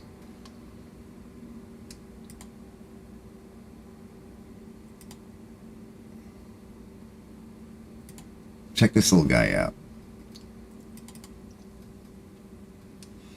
All right, next up on today's extravaganza, you know, last minute cleaning. So, look at this thing. This is Who cool. is it? I don't know. What does it say? Can't read it. It's an Arian. Maybe? Might be. Look at this thing. It's awesome. Right? Look at how cool this is. I think Mikey set me up with this one. Thanks, Mike. Right? Looks It's like, so is that a overbuilt. Briggs?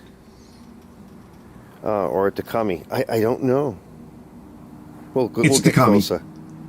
What do you see? Anything in here? That tank is like clean as I can see it so far. There's nothing in it. It's a points You're not gonna motor. see it. It's from the 70s. How about, right, I remember these Arians did this. Yeah, you had to lean over. and there was no safety. That I is remember I not killed my safe. neighbor's fence, and he got real mad at me because it started climbing up his chain link fence. You Yep. have to reach over and disengage. It screwed up his Look fence. at this. It just right? sucked his This fence in and gearbox, started to first of all, unzipper everything it. in here feels tight. I checked it before. That's cast. That's cast iron. Right? Look at that. Let's get that cleaned out. There's like nothing let me wrong give with this let thing. me It pull just off doesn't the run. the bottom cover, and maybe we'll pull off the belt cover, and then I'll bring it over on the clean line, get it rinsed off. Hey, Yeah, Backwoods. Arians. It's an Arians. Welcome. Get it rinsed off, put a little super clean on it, and then we'll bring it in. And it won't be today; it'll be some other day. But this is nice. I'm like, how do you not want this? Like, who's going to tell me? I don't want that arch. Right? It's old. Throw it out. No. There's not. It doesn't even look like there's any wear on those skids. Look, that's an original skid. How's this one? I'm not throwing it out. Right? Might be useful to kick around. Right? It doesn't even have air in the tires. Look, it doesn't. It's tires that don't need to breathe. There's no wind in them. Right? These are like solid. Put chains on Some that. chains on it, maybe. This might be nice for like a cleanup, like after you've already snow blowed and done all that, and like the wind, and it snows a little bit more, and like the next day you come out, and like I'm not gonna pull out my gigantic 826 Yeah, to aren't they cool? just tidy up. This is a nice little broom, right? It's a 2-stage broom. Plus, it's cool. It's prestige. Right? it's look at the way it smells. Look at the handle on this thing. It's like structural girder design. Yeah. I mean, this is how you make stuff, right? We got to fix this, guys. A guy has just got to appreciate some things. I can tell you the carburetor is probably no good because I reached up underneath there and it's got a mixture jet, main mixture jet adjustment, and it feels like it's locked. Okay, all right. Let's. It is All right, heavy. I'll be back. It is heavy. It is for a little machine. Let's see the next segment. Look at the I know the gears. lighting's not gonna be great, but look at the joy in here. Look at this thing is so over-engineered. What is that? It's one of them cricket things. Oh, it's so. Look at the size of this cricket thing. It's called a spigot. Let me get it out. It might be still alive. It might just be sleeping, upside down. Yeah. Let me get that out. I want to show you that. That's nasty. I'm not touching it with my fingers. It just skeeved me out. Let's get this thing clean out. That's why I want the I hate those critters out of things. here. They were in my basement. I had to poison them. Oh, sweet. All right. I'll be back. Look, there it is. It's desiccated. Look at this thing. It's like Alien too. Like its back is like from Alien the movie. Like I was saying earlier. This is a dead one, but my favorite ones are the dead ones. This is the crap that they want you to eat. My now, favorite right? ones are the Seriously, dead ones. If you hear about eating bugs and crickets, yeah, that's what the WEF wants you to do. Yeah, it's true. It's a They want spider us to eat bugs. And it's an invasive F those species, people. and I hate them. They were never here before. Yeah, All right, they were never let me, here. When I was a kid, they were not here. Let me hose. Let's see what it looks like. I'm gonna clean it up a little bit with a little bit of super clean. Like the Thanks, Arsenal. super clean. Regular super clean in the Backwards, spray, I've been mentioning it. which, I like to do you got to first sign after up I if give you it a want to good wash win. with a Let me pressure pause washer. this. If you want to try to win some nice super clean right here, you got to go to my homepage, click on the About button, send me an email. You have to be in the United States, lower 48. So if you are, and send me an email with your name, your handle, your address, all of that goes in a hat, probably the end of this month or the beginning of February, and we'll do a drawing and somebody will win this. Okay, these two. Let's just keep going forward. And then I followed up with this Yeah, foamy. good bones, totally. Now, that's some other machine I got. My right, buddy little Juan acid gave etch. me this. He gave me some cool How shit nice that looks. He gave me this thing It's getting late. I got to find a for Christmas. He gave me a car tent, one of those big white ones, which they kind of suck because the wind and the snow here just takes them out. Just let it drip inside the garage. Let it dry there. Because I got to Let me start see the cleaning up. rest of I'm it. running out of time. I polished the handle with that acid that I like to use. It was all rusted. All right, here we go. All right, we're almost done on It's this. getting cleaned up. So I did a little bit more scrub-a-dub-dub to get the gack off the plate. It's been cleaned. So now I'm I gonna put some of that acid wash it. mixture on, and I was scrubbing it. Scrub-a-dub-dub. And with some Scotch-Brite and Yeah, definitely acid. backwoods. and then just spraying a little bit on and rubbing it in. The problem is the heater reaction. At some point, these chemicals it's just too don't cold. work, right? It's after What'll 3, happen is the it's getting water on the cold top again. will start I gotta to get out of here. I got to freeze. clean up. Let me see. And here we go. I don't know if you can see that, but it may not focus. Point gap, 20 thousandths. Right, Arians Company, Brillion, Wisconsin, USA. Manufactured by Tecumseh Products Company. So this is a Takumi motor, like I figured. I have other Takumi motors. I even have one with points on it. Yep. So you could even put one without points on it if you wanted to. I have They- one of they those fit. too. I don't want Yeah, we got little belts in there. Right, I didn't want to be too harsh on the belts because I need them for sizing. If we can get them, right? We may have to. I don't know. What is this? Is this a motor with another shaft? Oh yeah, it's got a little tickly shaft up top there. Oh boy. All right, well, we'll find out. I get like stupid excited What's the over date dumb on it, stuff though? like this. Let's see, do I we'll have... we'll get something off of, probably off the motor. So wherever the this, tag I might think be. at But this you gotta point, know- it was acid washed. Yeah, a little bit. I put a little acid on it. Yeah, I think that's it. I don't know what I did with... Check these out, by the way. Look at this is what I'm selling. I used to do a lot of flight sim stuff. Nice rudder pedals. This is really nice. The Hotaz Warthog Thrustmaster, right? It's the Warthog, the Warthog plane, right? That's what this is all metal. That's what's actually in there. That's it's not really a game, it's a flight simulator, but I don't do it anymore. Look at how beautiful that stuff is. All right, I don't care. I do want to find that other. Let me see if I can find it.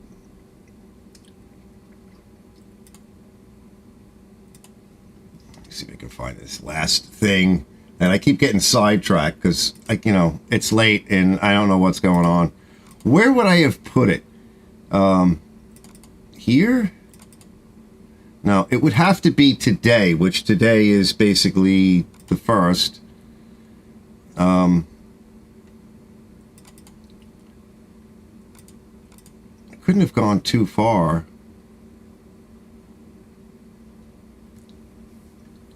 Let's see. This is an update on the ESG. No, I wouldn't have put it there, would I? No.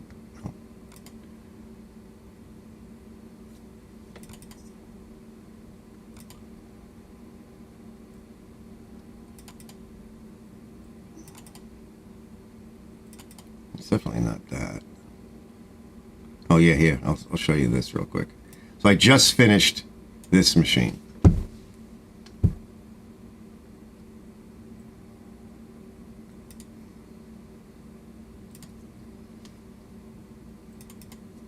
All right, it's pretty cold.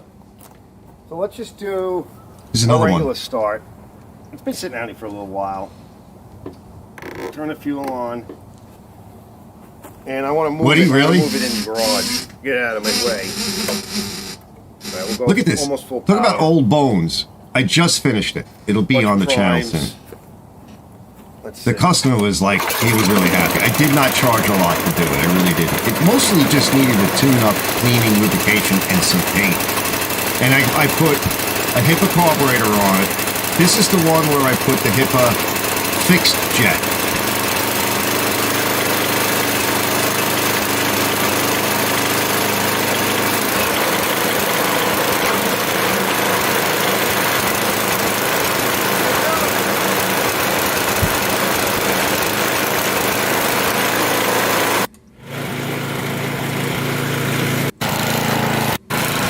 Yeah, she's a good-looking machine. It's got a big auger bucket. I like that.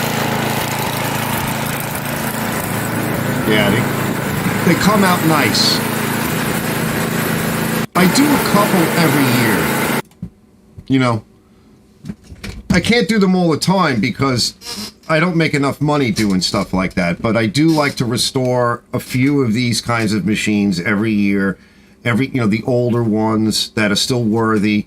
And he was smart. Like, he got that at a really good price.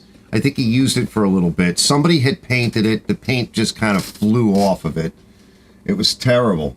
Let me transition back over. The paint was just brutal. It was really bad. It was just chipping off. It was just all over the place. It really just needed, you know, some old loving. TJ, it wasn't as nice as yours, but the bones were as nice as yours. And that's the key, right? Is to have something that, you know, is going to perform, doesn't need a lot of repair, but needs some loving. Of course, the carburetor is a common thing on these things. The oil was so black. It was running so rich, and he knew. So that worked out good.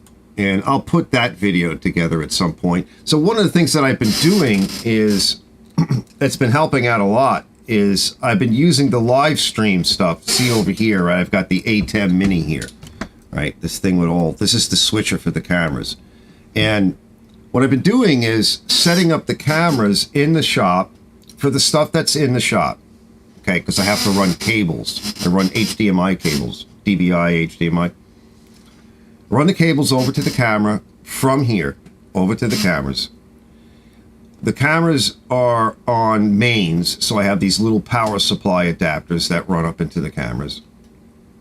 So they're, you know, so once I set up something on the workbench and I get the cameras where I want and I'm ready to do a shoot and everything is set, the cameras are on, I don't have to worry about turning them off or batteries, because these cameras have very small batteries. Even with the battery mods that I have, the batteries don't last long at all.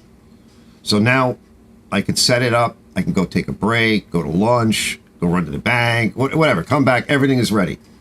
And then when I start recording, it's basically like doing a live setup over here on the computer. I just come over to this, it looks like this over here. Basically, it's the same software. And instead of sending it out live, I press record, which I could record this whole thing if I wanted to, this whole live stream. I could record it. It's set up on a hard drive, an SSD. I think it's a Samsung Evo, 500 gigabyte. And it records what I'm doing to the computer. Because the other problem with these little cameras is they're not really professional. So the only way to get the data off of the cameras is I have to take them off the stand and I have to plug them into a USB cable. And I have to wait for the recordings that I did during the day to transfer over to one of my hard drives. Or you have to take the card out of the camera, which is a pain in the ass because these things are mounted on cages and you have to open up the battery door and so now I can do a setup. I can record a section, you know, a test sample to the computer. As soon as I'm done recording, it's ready. I can view it on these big monitors instead of looking on these little screens. I can check focus. I've got another monitor over there, right, to check focus on as well. Check composition, lighting, whatever. And then I can record, and it's already on the computer. And I can back it up and do whatever I want to do with it and edit it and move it around, and it all happens very fast. The only limitation is it's HD, so it's 1080p, like this live stream is 1080p. If I feel I need 4K, like if I'm going to do a lot of like punching into the cameras and stuff and I want to zoom in digitally, I can still do that. I just have to press record on the camera as well as the computer, and then I have that extra file I can play with if I feel the quality isn't there. So between this setup and the lighting, you know, the better lighting, and when I get that other light hooked up, the video quality will definitely get better. Let me see if I can find that one more thing I want to show you. I keep saying one more thing. Yeah, it's like, you know, I'm gonna get all distracted and stuff. Yeah, backwoods. Yeah, the old ones are the best. Yeah, definitely. Yeah, occasionally I go over, I look at the chat, but I can't always read it because, you know, I'm trying to babble and look for stuff. What the hell did I do with that? I don't know what I would have done with it. You know, it's weird because like I just put it on here. Maybe it's over here. That's the carb test.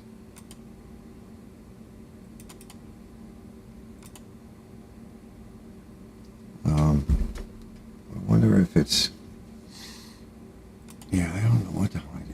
1229 pictures. Oh, it's not there.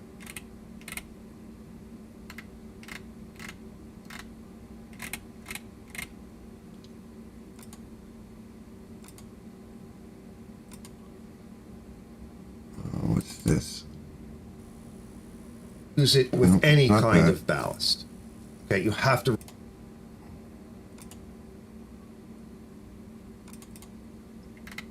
wouldn't have put it in there, would I? Nope. And that. I don't know what I did with it. The date should be pretty much today, since I'm almost positive I did it today.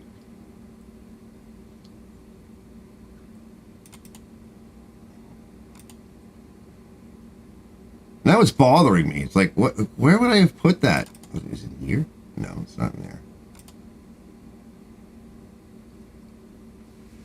Yeah, it would be a good idea to have an extra carb just in case, right? You know, one of the nice things, fellas, which reminds me, TJ is buying another one. You know, our money is just being destroyed with inflation. And just for a reference, I was listening to something earlier, and they said if you had $100,000 in a bank account, just sitting there doing nothing 2 years ago, you'd only have $75,000 today. You'd still have that same $100,000, but effectively the purchasing power of the $100,000 2 years ago could only buy $75,000 worth of stuff today.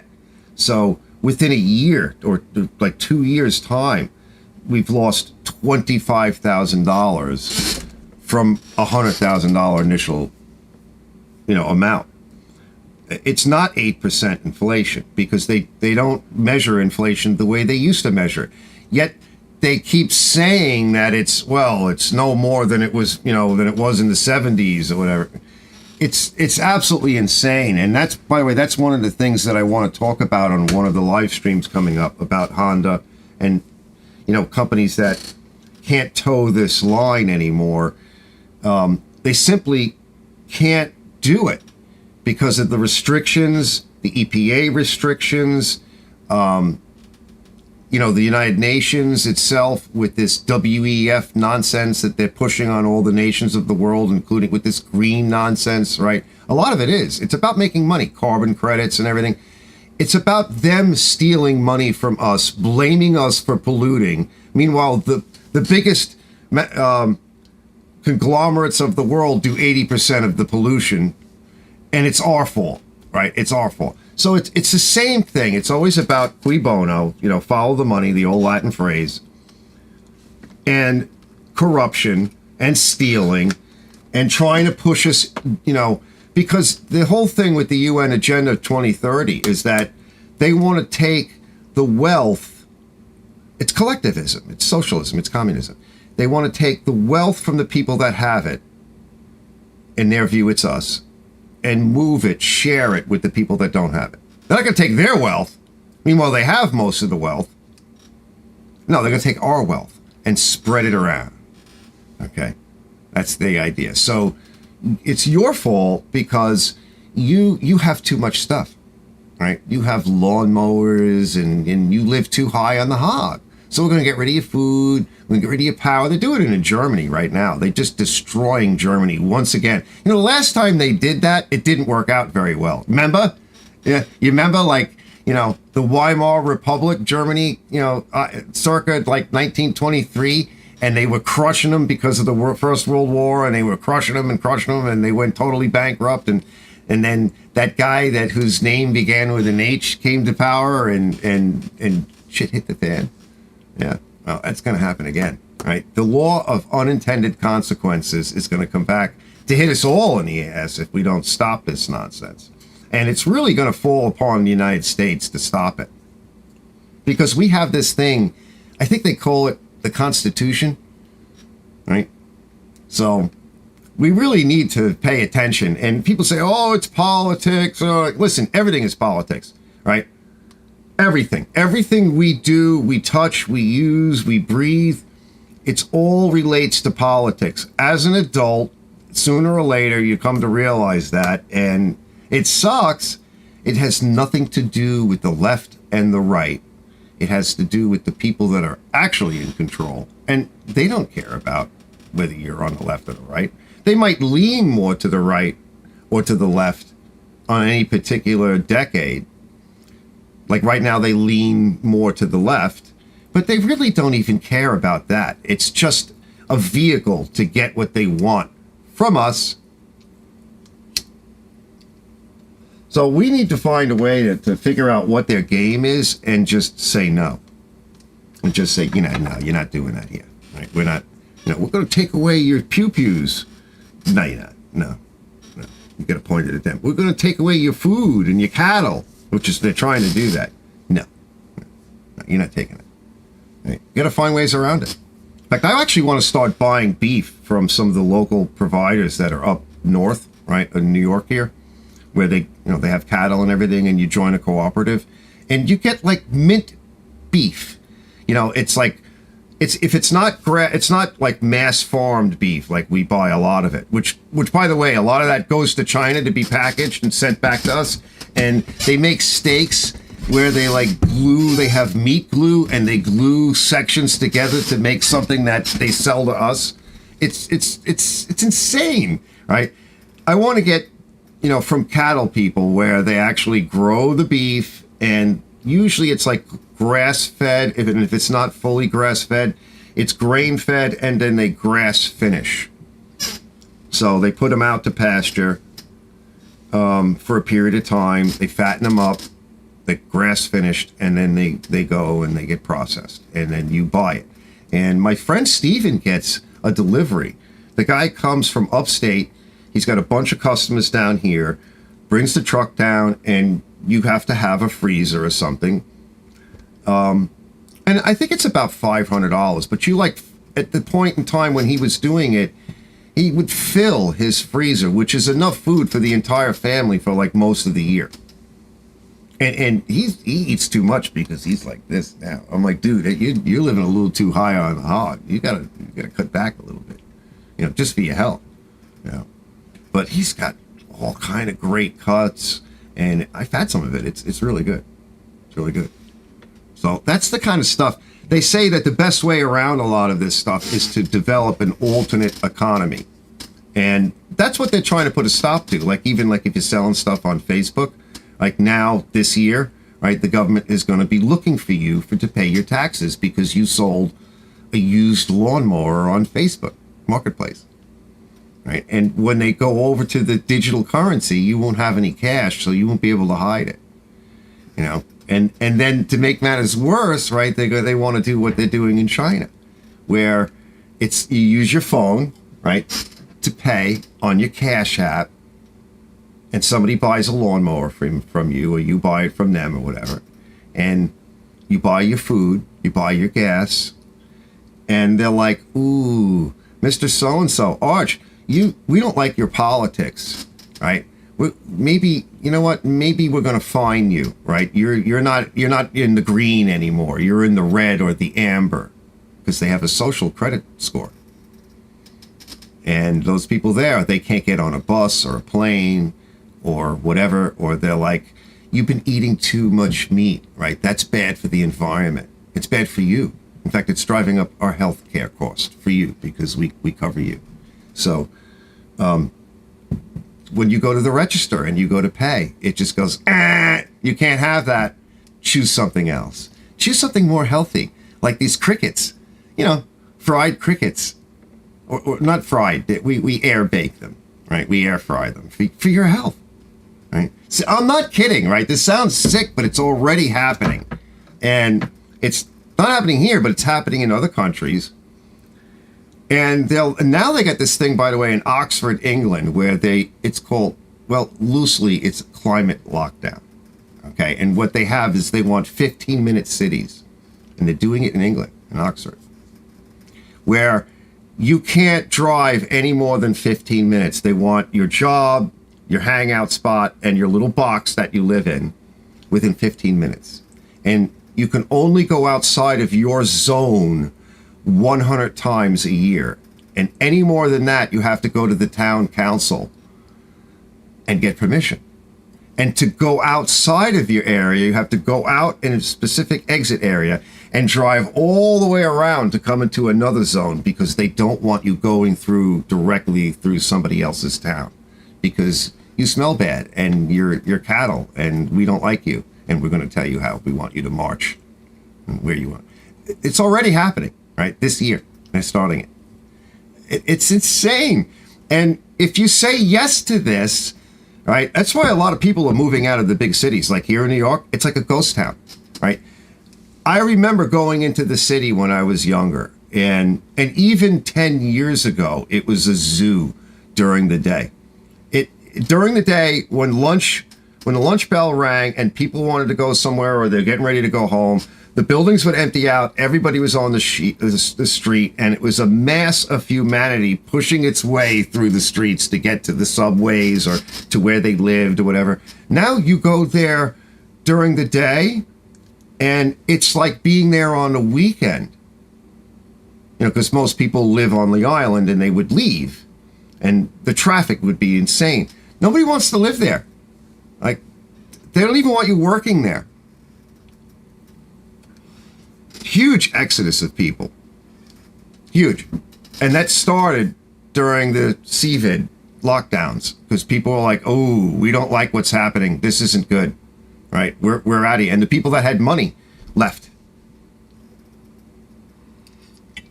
And the rents are insane. Even here on Long Island, to rent the upper section of a house, not the entire house, the upper section of a house is $2,400 a month for 2 bedrooms and a kitchen. And it's not even necessarily a living room.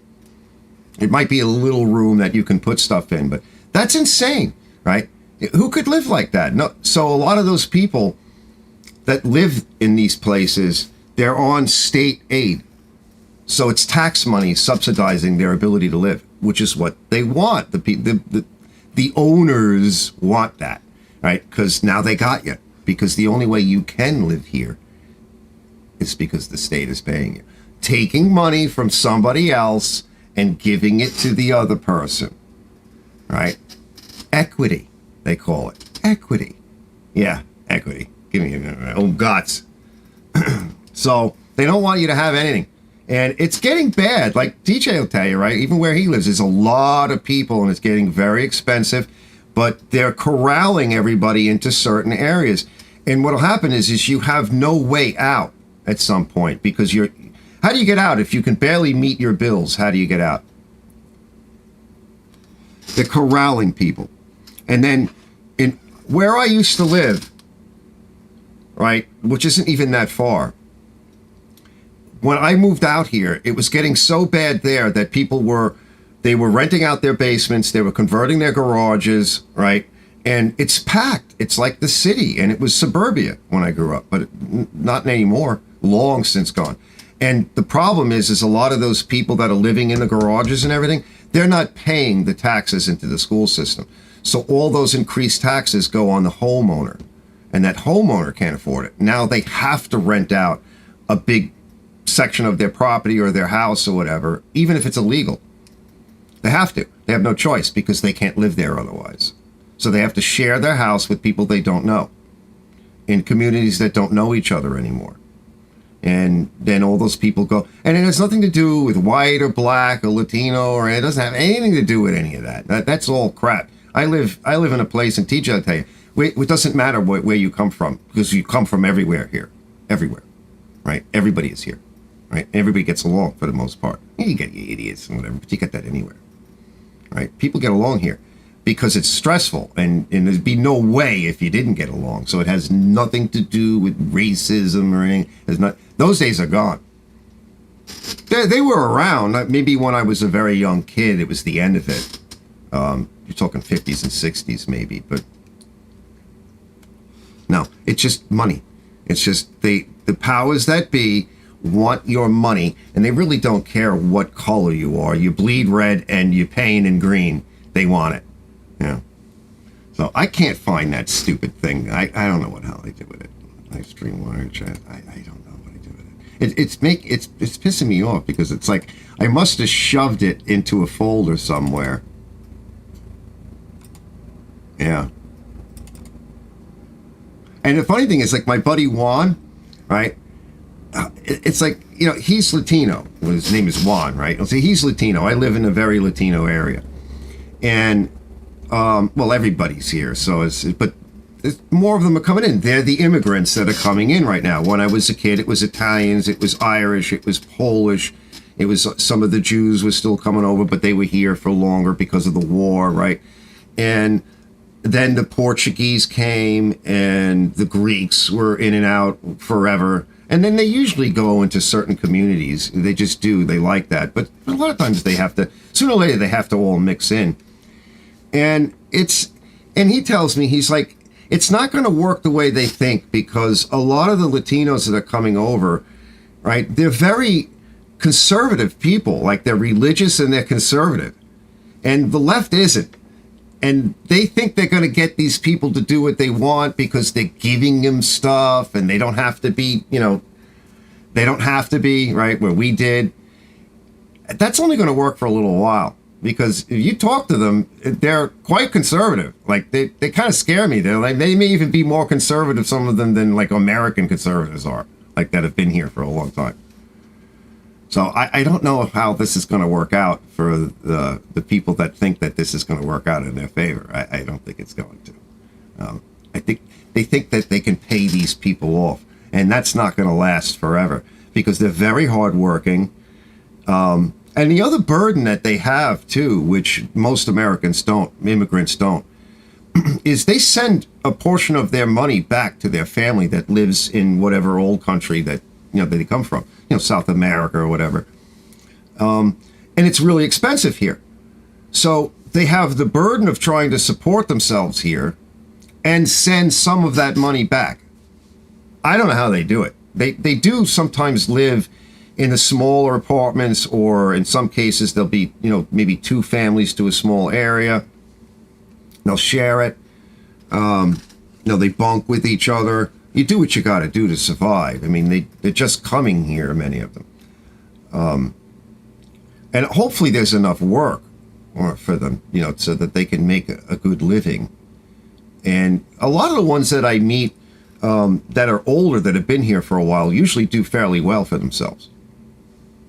So they're not on any government program. After a period of time, they don't want to have anything to do with it. They don't want to be known by the state, right? I love it, right? It's like, that's America. Right? That's what you're supposed to do, okay? Which is pretty cool. Yeah, I don't know what I do with it. I keep looking in the same spot, and I don't think I'm going to find it. It's not under this. Yeah, it's not there. All right, I think I'm going to give it one last look. That folder's empty. Okay.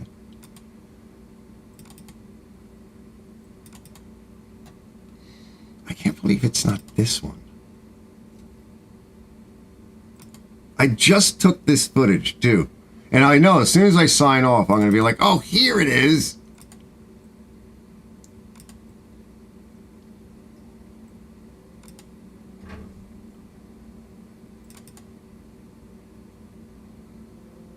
It's not there.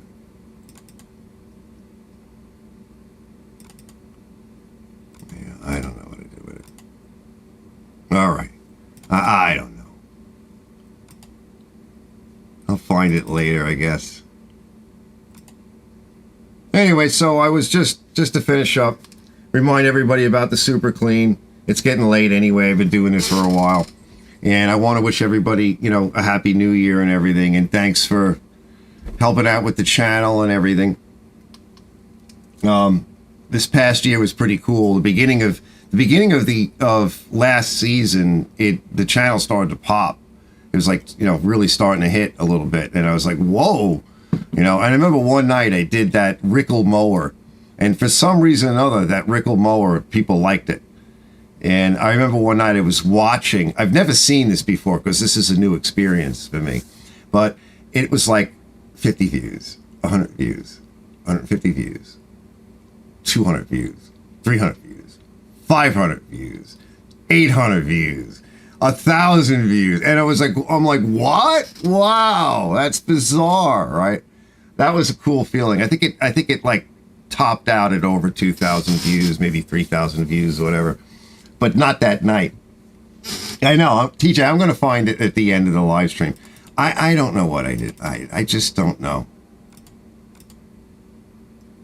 I wasn't really ready to do the live stream. I thought I had ticked the other tab and not make it live, and yeah, I don't know what I did. Yeah.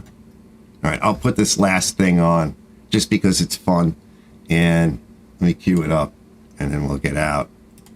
Let me cue it. I just can't believe 12:31, and that's not it. Hold on. Let me cue it up. Make sure it's ready.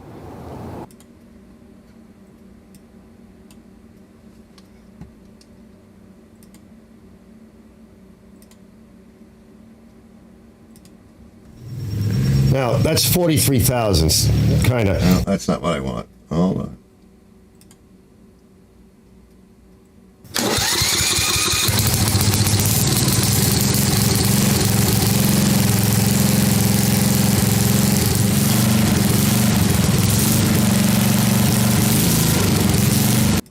All right. Hold on. I'm tired and I'm screwing up. I didn't make too many mistakes. Let's see. Display capture. I want display capture. That's it. That's what I'm looking for. All right, here we go. End of the day report. So far, so... Wait a minute. What the heck is this? What am I sitting on here? Oh. I got my screwdriver. Sitting on my screwdriver. From earlier working on stuff. Anyway, end of the day report, and so far so good, right? Everything seems to be working. Who was in my? What is this now? So trying to finish everything up. I think we've done, pretty. It's not, what is? Elizabeth gave me this chair, and she brings stuff over, and it's like. I don't know if she's trying to kill. I hope I don't find a knife or something in here, like a gun that's gonna go off. She brings this stuff over. Brought me a microwave the other day. The only time I hear from her, if I call her, right, I get nothing, right? If it's like all of a sudden, like I was ignoring her for a week because I didn't want the microwave because I didn't know where to put it. Okay, now I don't understand. Still, what? Yeah, I screwed that up. Hold on. You got all this junk here. Clothes, underwear, and socks, and what is it? What else is... There's something buried in there. Hold on. And then this... I've been looking for these. What the heck is... I'll be back.